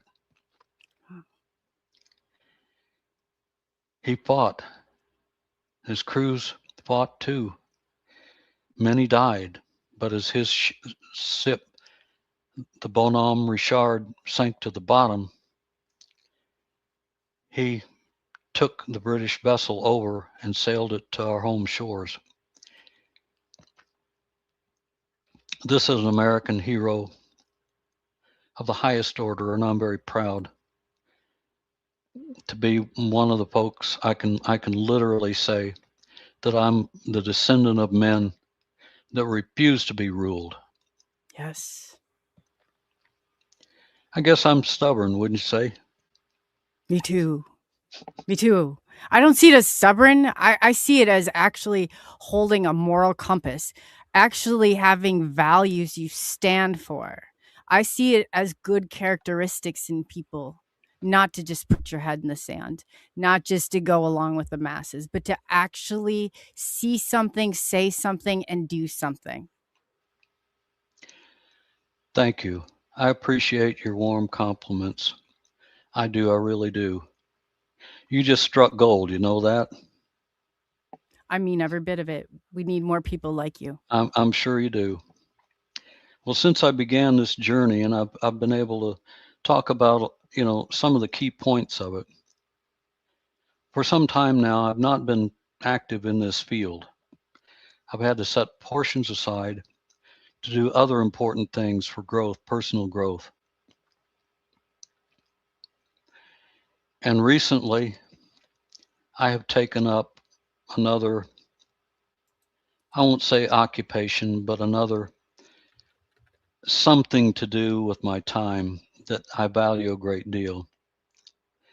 I have taken up the practice of short term investment in cryptocurrencies, the biggest one being Bitcoin. And it's been my privilege to be associated with my mentor and my group that allows me to do that side by side and be on a platform that, believe it or not, and this is true, enjoys a 96 to 97% predictive accuracy rate. You cannot beat that. No, you can't. Definitely not. So any listeners out there that would care to participate, you can reach me through Coley. She knows how to do that, and I'll be happy to connect you with someone that's an expert in this field. For qualified investors, you'll never regret it. This is a chance of a lifetime I'm presenting to you. Please take advantage. Look me up. You know where to find me. Oh, and by the way, I'd like to take a moment and give a shout out to my fiance, Alina. Have you seen her picture up online? Did you see that? I saw the one that you posted, but it went to yeah. So I would love to. Do you want me to pull it up to show the audience? I can do that. No, No. she kind of wants to be anonymous right now, but I'll just say, hi, honey, it's me. Oh, let's give a look, huge shout out to look. what a great couple. What a great couple. I told you I was not going to go to choir practice down at the bar with the boys tonight. Here I am on Coley's show. I'm being a good boy just for you. And thank you Wink, for sharing wink. them with us tonight. We really have enjoyed it. We really have enjoyed you, Will. You've really you speak my language. I mean, like I said, I've gone all over. When you speak out, I tell my audience something. There's huge repercussions for what you say. There's huge, whether or not, like I was always told, you know what, you do the right thing and good things happen, or you do the right thing and it's like I took it as there wasn't all these bumps and bruises and everything along the way. And that couldn't have been further from the truth. This comes when you do this and you prepare yourself for this, go into it knowing they are coming after you. They are coming back after you. They're not going to let you get by just, spouting the freedom. You better be organized, be very organized, be prepared, and stick together. Exactly. And I'll go back and revisit the symbolism of the American flag. When you see that gold fringe flag, that is an admiralty flag. It is also under Title 4 of the USA Codes, Chapter 1 and 2, I believe. Law of the flag, too. That symbolizes the admiralty law and jurisdiction, the subset of which, again, is commercial law, the law of the banker. It's also a flag of war. It is not your flag. You should not properly salute it. The flag you should salute is the real live American Old Glory, bless her. The one with no adornments, no gold fringe, no golden ropes and tassels, displayed on a plain staff or standard. That's Old Glory. That's your flag. That represents your nation, your constitution, your republic. That's the one you salute and hold your hand over your heart for when she passes by. That's your flag. Yeah. So true. I will say that's the gold fringe flag, being a flag of war that represents No law, no constitution, and no nation. That's true. You can look it up. Just Google gold fringe flag and it will tell you all about it. Don't take my word for it. Everybody, do your own research. Yes, But I say that as all the time. Yeah. following the 9/11 event, the tragedy, that again was an inside setup. We all know it, and that's where my uh, gold was stored beneath those twin towers. Mm. There was That brings it full circle, doesn't a it? Because I tell you, yes, there was a terrible two pieces of legislation rammed through Congress in a real quick, fast hurry. Chop, chop, quick hurry, pass this. It was introduced by John McCain, sponsored by John McCain, and signed by Barack Hussein Obama. It's the National Defense Authorization Act, otherwise known as the NDAA, and the Patriot Act along with it, better known as the Anti-Patriot Act. They both presume to revoke our constitutional rights, and the NDAA actually classifies everyday Americans, you, me, everyone, well, except those that are sovereigns, and even at that, we're probably disregarded. But it categorizes all Americans as dissidents, malcontents, subversives, domestic terrorists, oh yeah, and it you got it. authorizes, literally, it does categorize us that way, and I know.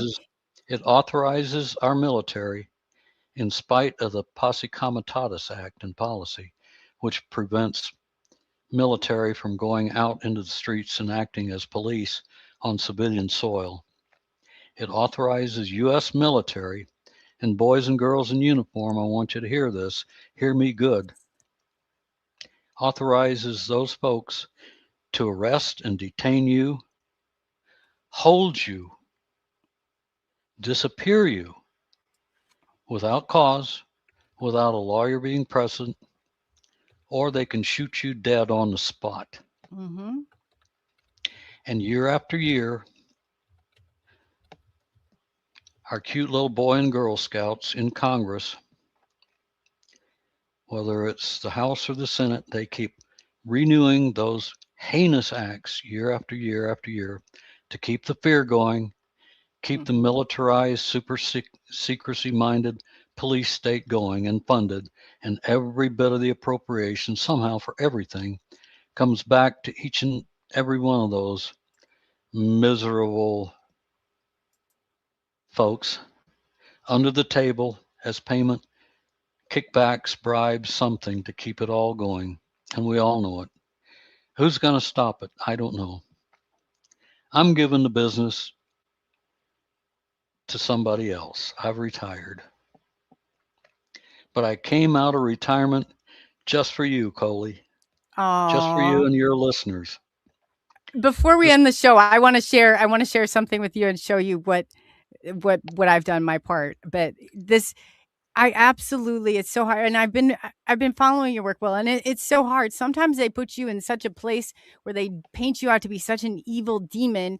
You know, I'm saying, talking in my own words too. And it's scary. It's scary. And then you go out there and you go public, and it's like, then you take those lashings for doing so.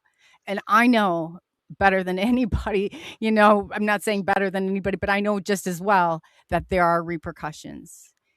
I do know that, and I there appreciate it. are. Kudos to you for having the guts and the know-how to get your word out and speak your truth. This is this gains big respect from Oh, me, and I thank hope you. all your listeners share the same sentiments. I truly mean this. If Yeah, no, not, they're wonderful, wonderful. They've been if there, if yeah. if not for folks like you, our voices would have been, stomped and quelched a long time ago. We're the hope. This republic, in the form that it is in today, could very well be America's last and very best hope to recover and restore the rights that so many people sacrificed their blood for. Big respect from me to you, and I mean that from the heart, sincerely. Thank you, No, Coley. I mean Is it okay to play a video? This is just really short, but this got me. This is just not. This is only a small piece of what I did, but this really had a lot of repercussions for it. But it will show you, and it will show you and demonstrate what I have done too for my part. Good. I'm Cool. gonna play it then. Yeah, this is. They didn't like it. Oh well, it's just it comes with the territory. My audience has seen this before, so I just finally put it out there. And what she just said is everything that I protect my son from. I don't want him in a classroom full of delusionary teachers that think that my child owes them his breath. Neither any of you. There's one down there that has a mask on. Look around us. I'm not even going to address you anymore because we are not going to comply. I'm going to ask you guys, are we going to comply? No! We've had enough. No, that's it. That's it. Period. We will not comply, and there's nothing that any of you can do about it. You're not doctors. You're not lawyers. You're nobody that should be giving medical advice to anybody. So keep it to yourself. But I'm telling you this, my child, who is medically exempt from a mask, actually has a disability. You can smile all you want. Who cares? A disability, all you want. But this kid he cannot wear a mask. So you're telling me that the kids who have to wear a mask, like the people sitting in the first couple rows are back behind me, are more important than my child? I don't think so. Because I'm telling you, I'm waiting for one of you to step out of line, and I'm going to see an attorney. Everybody, we can file a restraining order against these people. We can file an injunction against these people. You got to stop. You see Stan down there? Get him out. Ask for him to resign. Every member on here, ask for them to resign. I have had enough.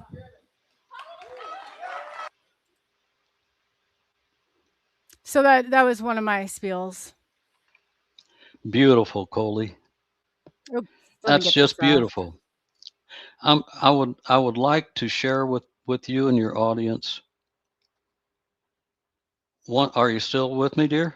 Yes. Okay. Yes, I can see you there. I would like to share with something you. happened with the thing, but yeah, go ahead. Now we're back to I would normal. like to share with you one more little happy ending. I would love to hear a happy ending. I told you about Senate document, what was it, 43? Where the state claims ownership of all property. And isn't that one of Karl Marx's 10 planks of communism, by the way? Yes, it is. So we've been living in a communist state for how many years? Since We sure 1933? And by the way, the Soviet Union, Russia, all those, they weren't our bitter enemies. They were business partners with the U.S. corporation. Who's kidding who? It was all a big show. But I'll leave you with this particular point.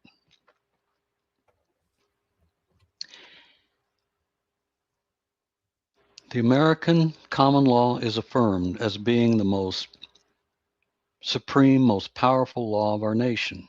And that is affirmed in Title 42 of the USA Codes, Section 1988. Don't take my word for it. Look it up. In essence, that section says, the common law shall dictate the courts in any issue at which civil rights are at stake. The common law will prevail over the courts, in other words.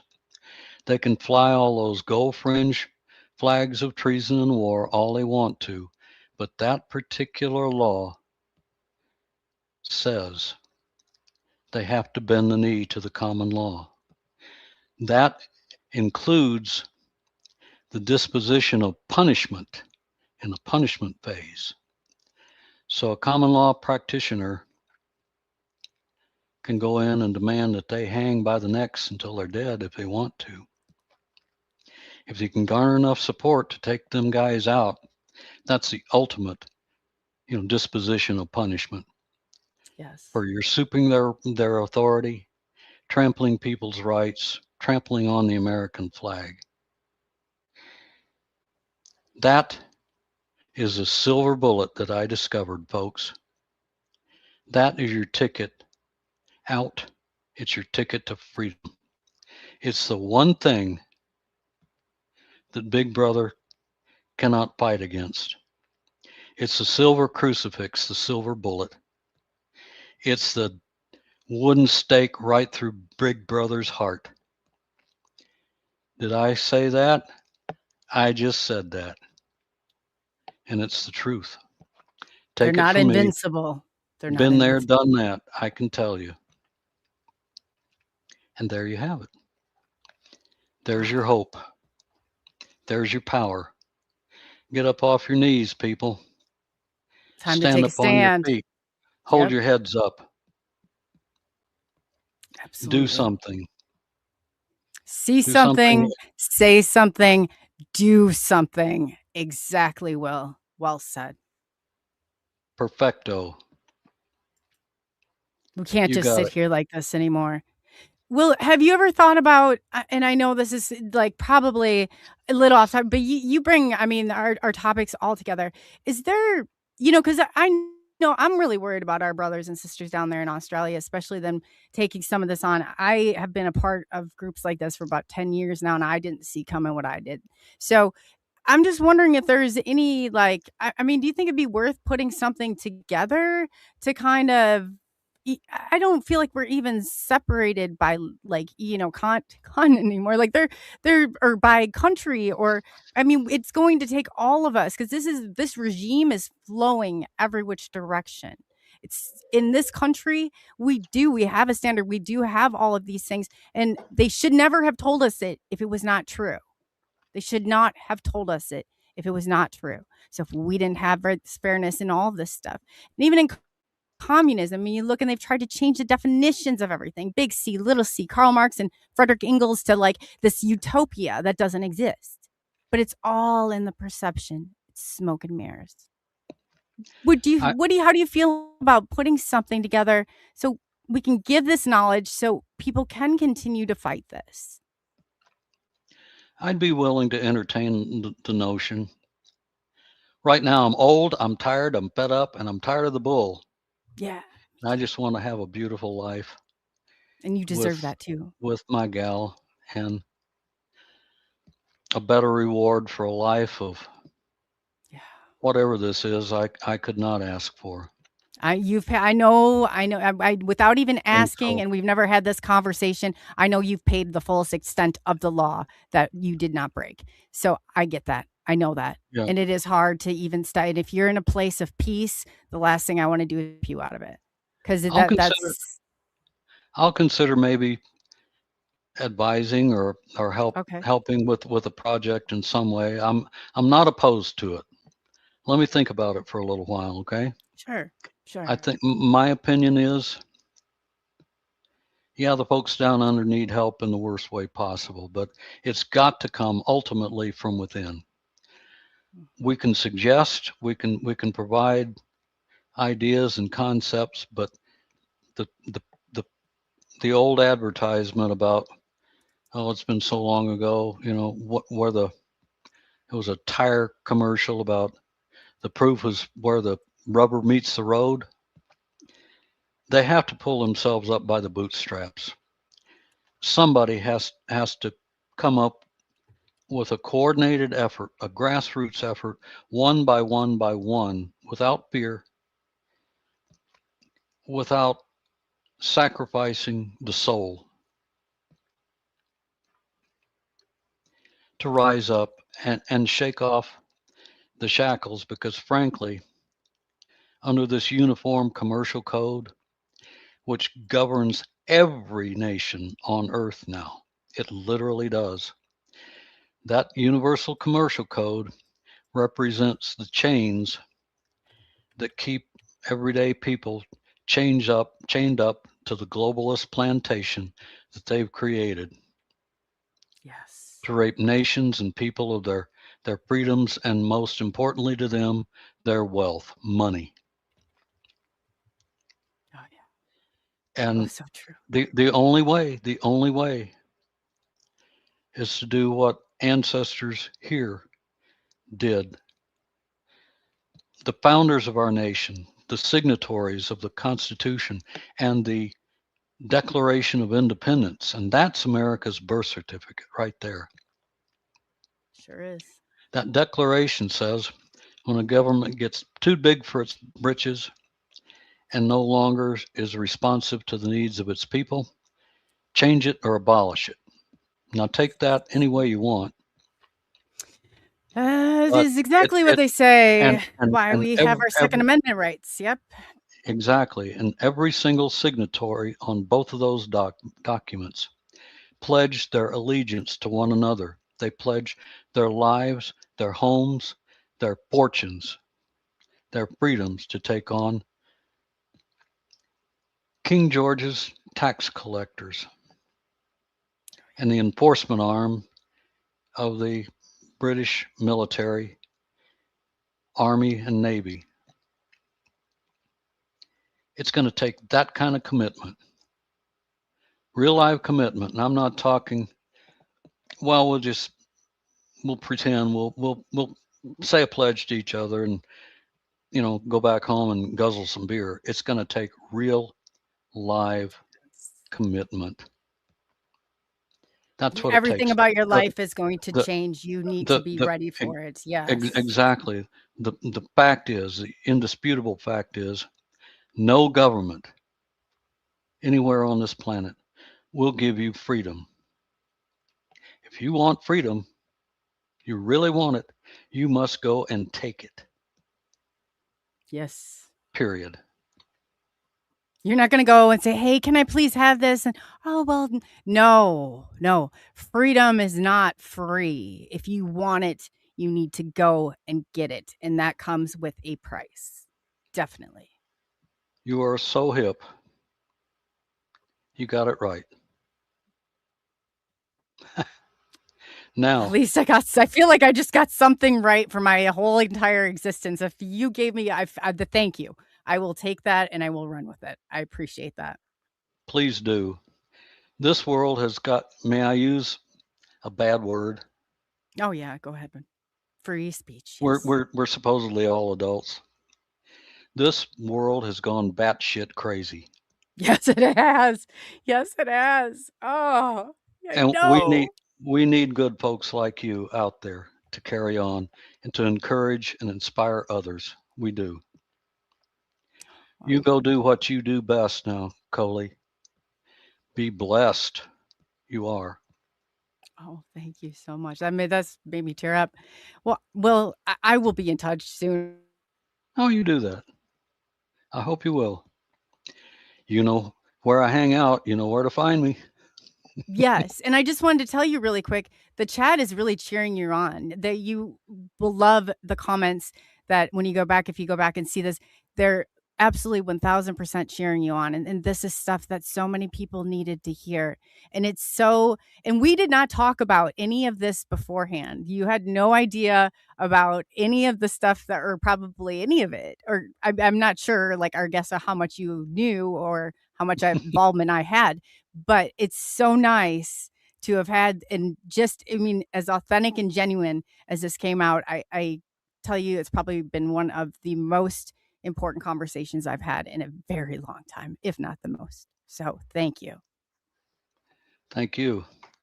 Now, in passing, I presume there would be this show will be archived. Is that correct?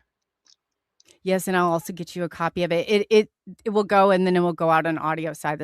It will roll across the waters. Would you kindly forward me that by some means? Absolutely. I would love to save this as a wonderful memento. This is another mile marker in my life, and I appreciate it. I will value it and treasure it forever and ever and ever. I will send it to you. Yeah, I will give you the hard copy so you always have access to it. Oh, cool. Absolutely. Now we're talking. So now you have your own copy of the Dreamland Files. Yes, I'm so excited about it. Yes, I do. You better be. There's I am. Nothing like my little IED anywhere on this planet. Dive in when you get a chance. I know you're busy. You do No, such it's such on my important list. work. I love it. Yeah, no, it's very important. And what you do is very important. My daily existence depends on people such as yourself. And I appreciate that. Well, if I were to describe to you in a nutshell, it's a bold new twist on a classic spy thriller. The main character, the hero of our story, is a guy named Mark Diamond. He's an American patriot of the highest order. He is a risk taker. He's a headline maker, and he's got the guts and the know-how to go up about, handling the bad guys and getting the job done. It's unlike anything you'll ever see anywhere. And oh, by the way, it's a thriller, Love it. and it's also a love story. Oh, wow. Well, and after all Ooh. this, love is not love. Love is probably the last thing I'm sure you don't want to. You probably didn't want to get hurt. Keep everybody at arm's length through it. Oh, I enjoyed writing every segment. I bled on every page of that virtual book. I really did Man. to get it done. And one of the most pleasant segments I wrote was a segment in there that brought the story of these two star-crossed lovers, Mark Diamond and Raven Del Rio, who carries just about as much weight in the story as the chief protagonist, Mark Diamond. So equal rights and equal importance, equal intellectual value, emotional value. It's all in there. You're going to love it. Wow, that's If you're a amazing. romantic at heart, you're going to love that portion of it. I guarantee you. You're going to love the thrills and the chills getting to that point. And don't skip through and spoil the unbelievable surprise ending. You just read it the old fashioned way. Of course, I can't twist your arm if you want to be that away, but No, well, I have savor, to stop myself from savor each doing page. that, though. That's funny you say that. I'm like, I want to go to the end and see if it's, but yeah, no, I promise I will not. Yeah. Well, I've gotten such great feedback over the years, and I've had both responses. I couldn't wait. I just had to go to the end and see how it came out, and I wish I hadn't done that. Or I I had moments to myself with a hot chocolate, or my feet up by the fireplace, or sitting in my favorite easy chair or whatever, and I savored every page and loved it all the way to the end and wanted more. It just there's a whole gamut that can be run. It's up to Will there each be a part individual. 2? I'm working on it. I sure And hope so. if Alina plays her cards just right, and I know she will, there's going to be a spot in there just for her. Oh, well, if the wedding And bells go ringing, and well, you and better and send an invitation. will do. I wouldn't leave you out. Oh, that's awesome. We'll That's see. awesome. We'll You got to bear we'll witness. I got to bear witness. well, in life things change. You never know. You're right. Tomorrow is never a given thing. Life is short. We never know what can happen day to day. Ask me. I go way back to those Paramagic days, and you never know when your ticket's going to get punched.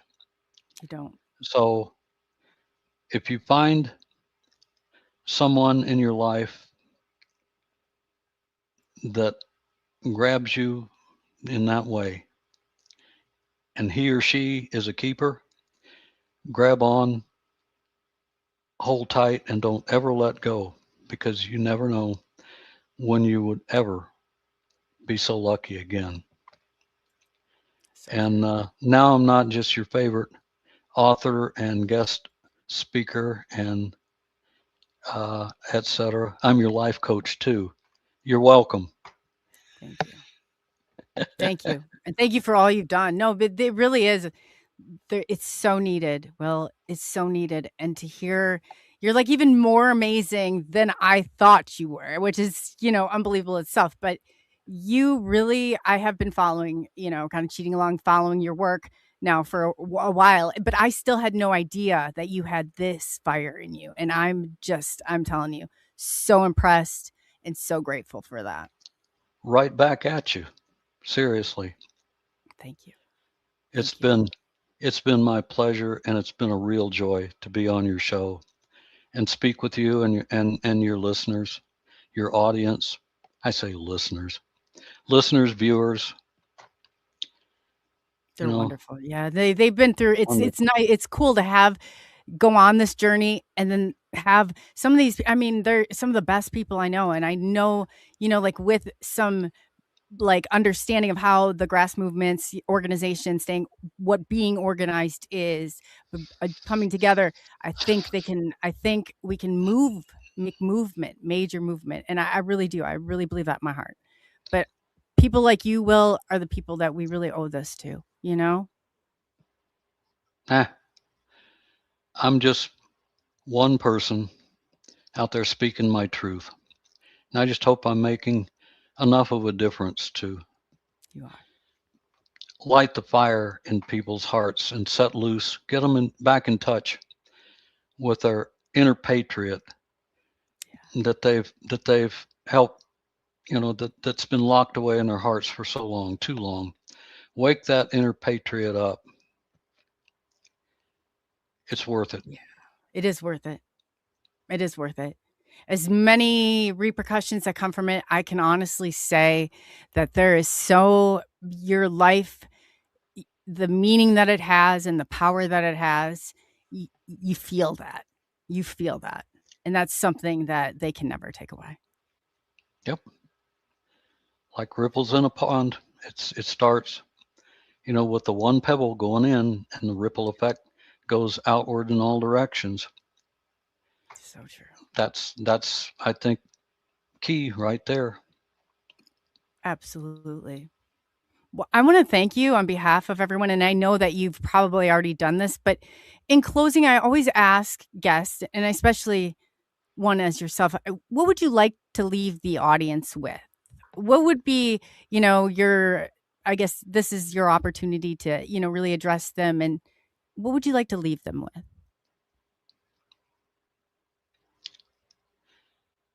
I'll leave you with this thought. Years ago, when I was a singer in a rock and roll band, I discovered this. Front stage center under the spotlight. As a singer and guitarist, I left my all on that stage. I pumped up with emotion with all my heart. And I sent every note, sang and played out to the people that attended our concerts. I sent every bit of love I could out to them. And the reward came because every bit of that love boomeranged right back and came right back to me, and I could feel it. I could feel it in my bones. There's no mistaking it. I will share that experience with everyone out there and tell you from the bottom of my heart, this is the exact same thing I'm experiencing right now. I'm sending every single one of you my love, my well wishes. My heart goes out to every one of you that's been,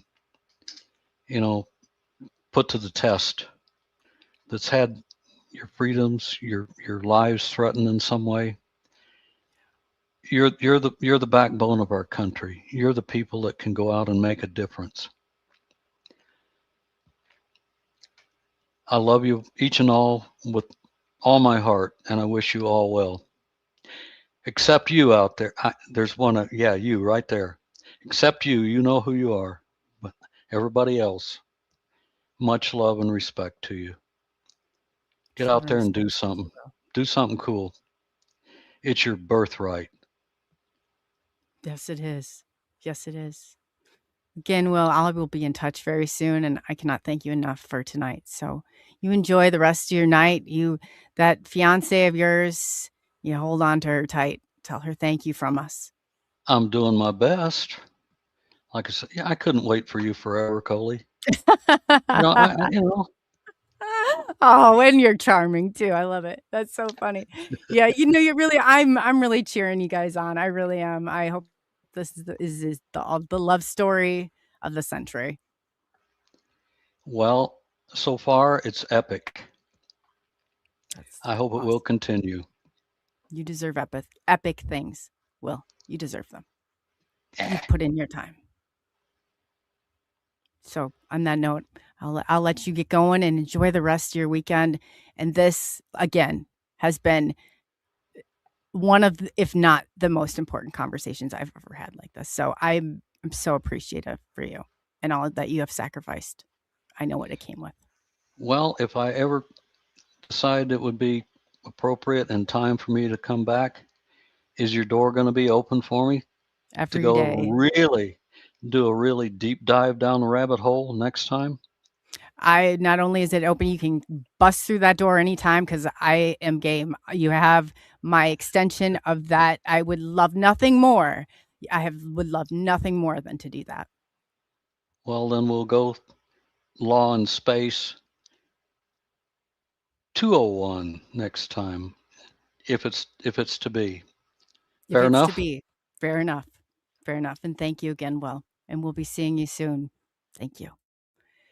So everybody who's been watching, that was amazing. It was amazing that, to see, I just also wanted to say to like Spiritual Ascension and Benno and you guys that are facing this down, you don't have to do it alone. Please don't do it alone.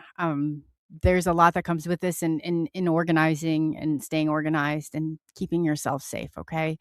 So please, by all means, like reach out. I would love nothing more than to give you, at least help you structure some of this. I'm with you guys. I am with you. Will, what he has done and all that he is doing is unbelievable.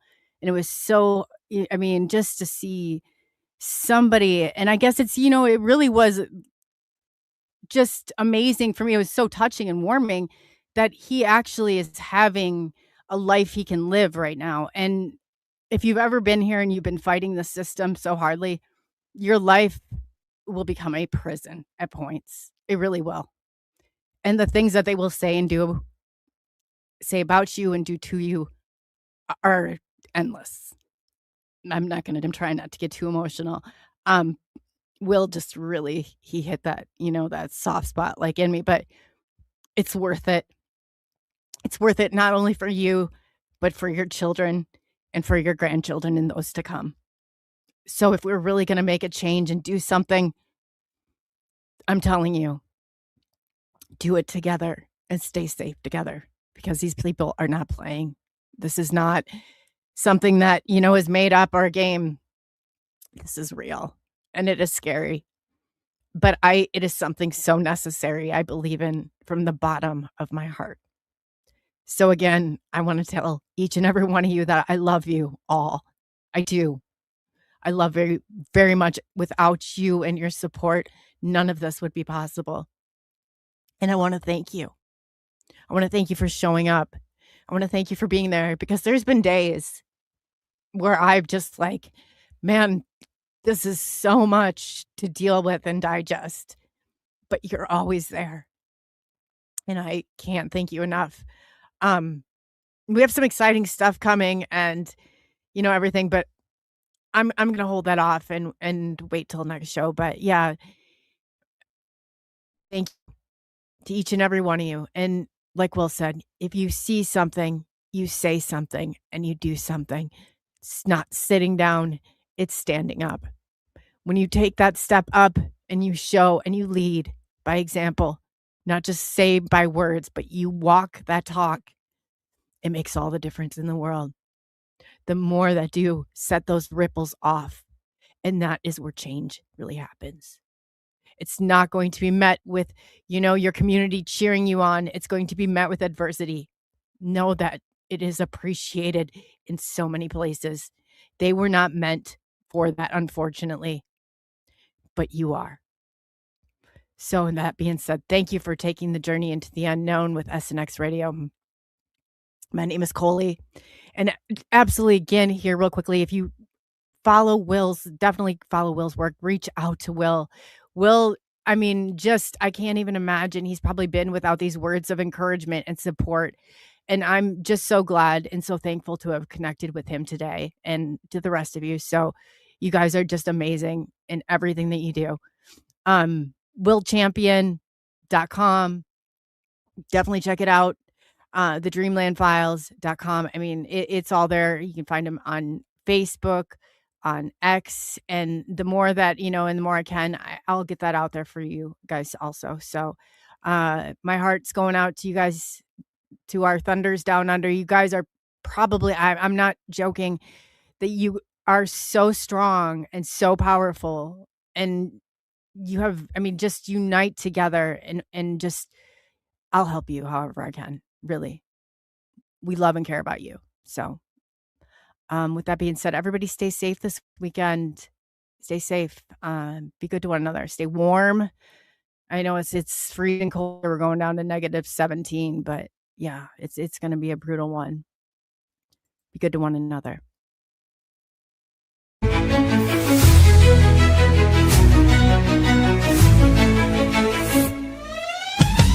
Unraveling the mysteries, secrets in the night. We travel through the cosmos, ready for the flight. Together we'll shine, casting shadows aside, in the heart of the rhythm where our dreams collide. Join the Subnation X quest, the truth is our guide in the vast expanse. It's where we reside, hands up to the sky, let the bass ignite. Feel the grooves around us, everything's alright. On the Subnation X quest, the truth is our guide in the vast expanse. It's where we reside, hands up to the sky, let the bass ignite. Feel the grooves around us, everything's alright. SNX Radio, let the truth ignite. Together we'll shine, bringing shadows to light. In this cosmic dance, we're connecting the dots. Tune into the frequency, let's explore the spots. Heavy bass drops with tight beats. Illuminate the shadows, the echo of our call. On this roller ring we'll never fall. Feel the energy rising, can you sense the spark? As we dive deeper into the cosmic arc. Stories of the universe, mysteries unfold. In the heart of SNX, where the truth is gold. Every note we play, every line we write, crafting our legacy, shining ever bright.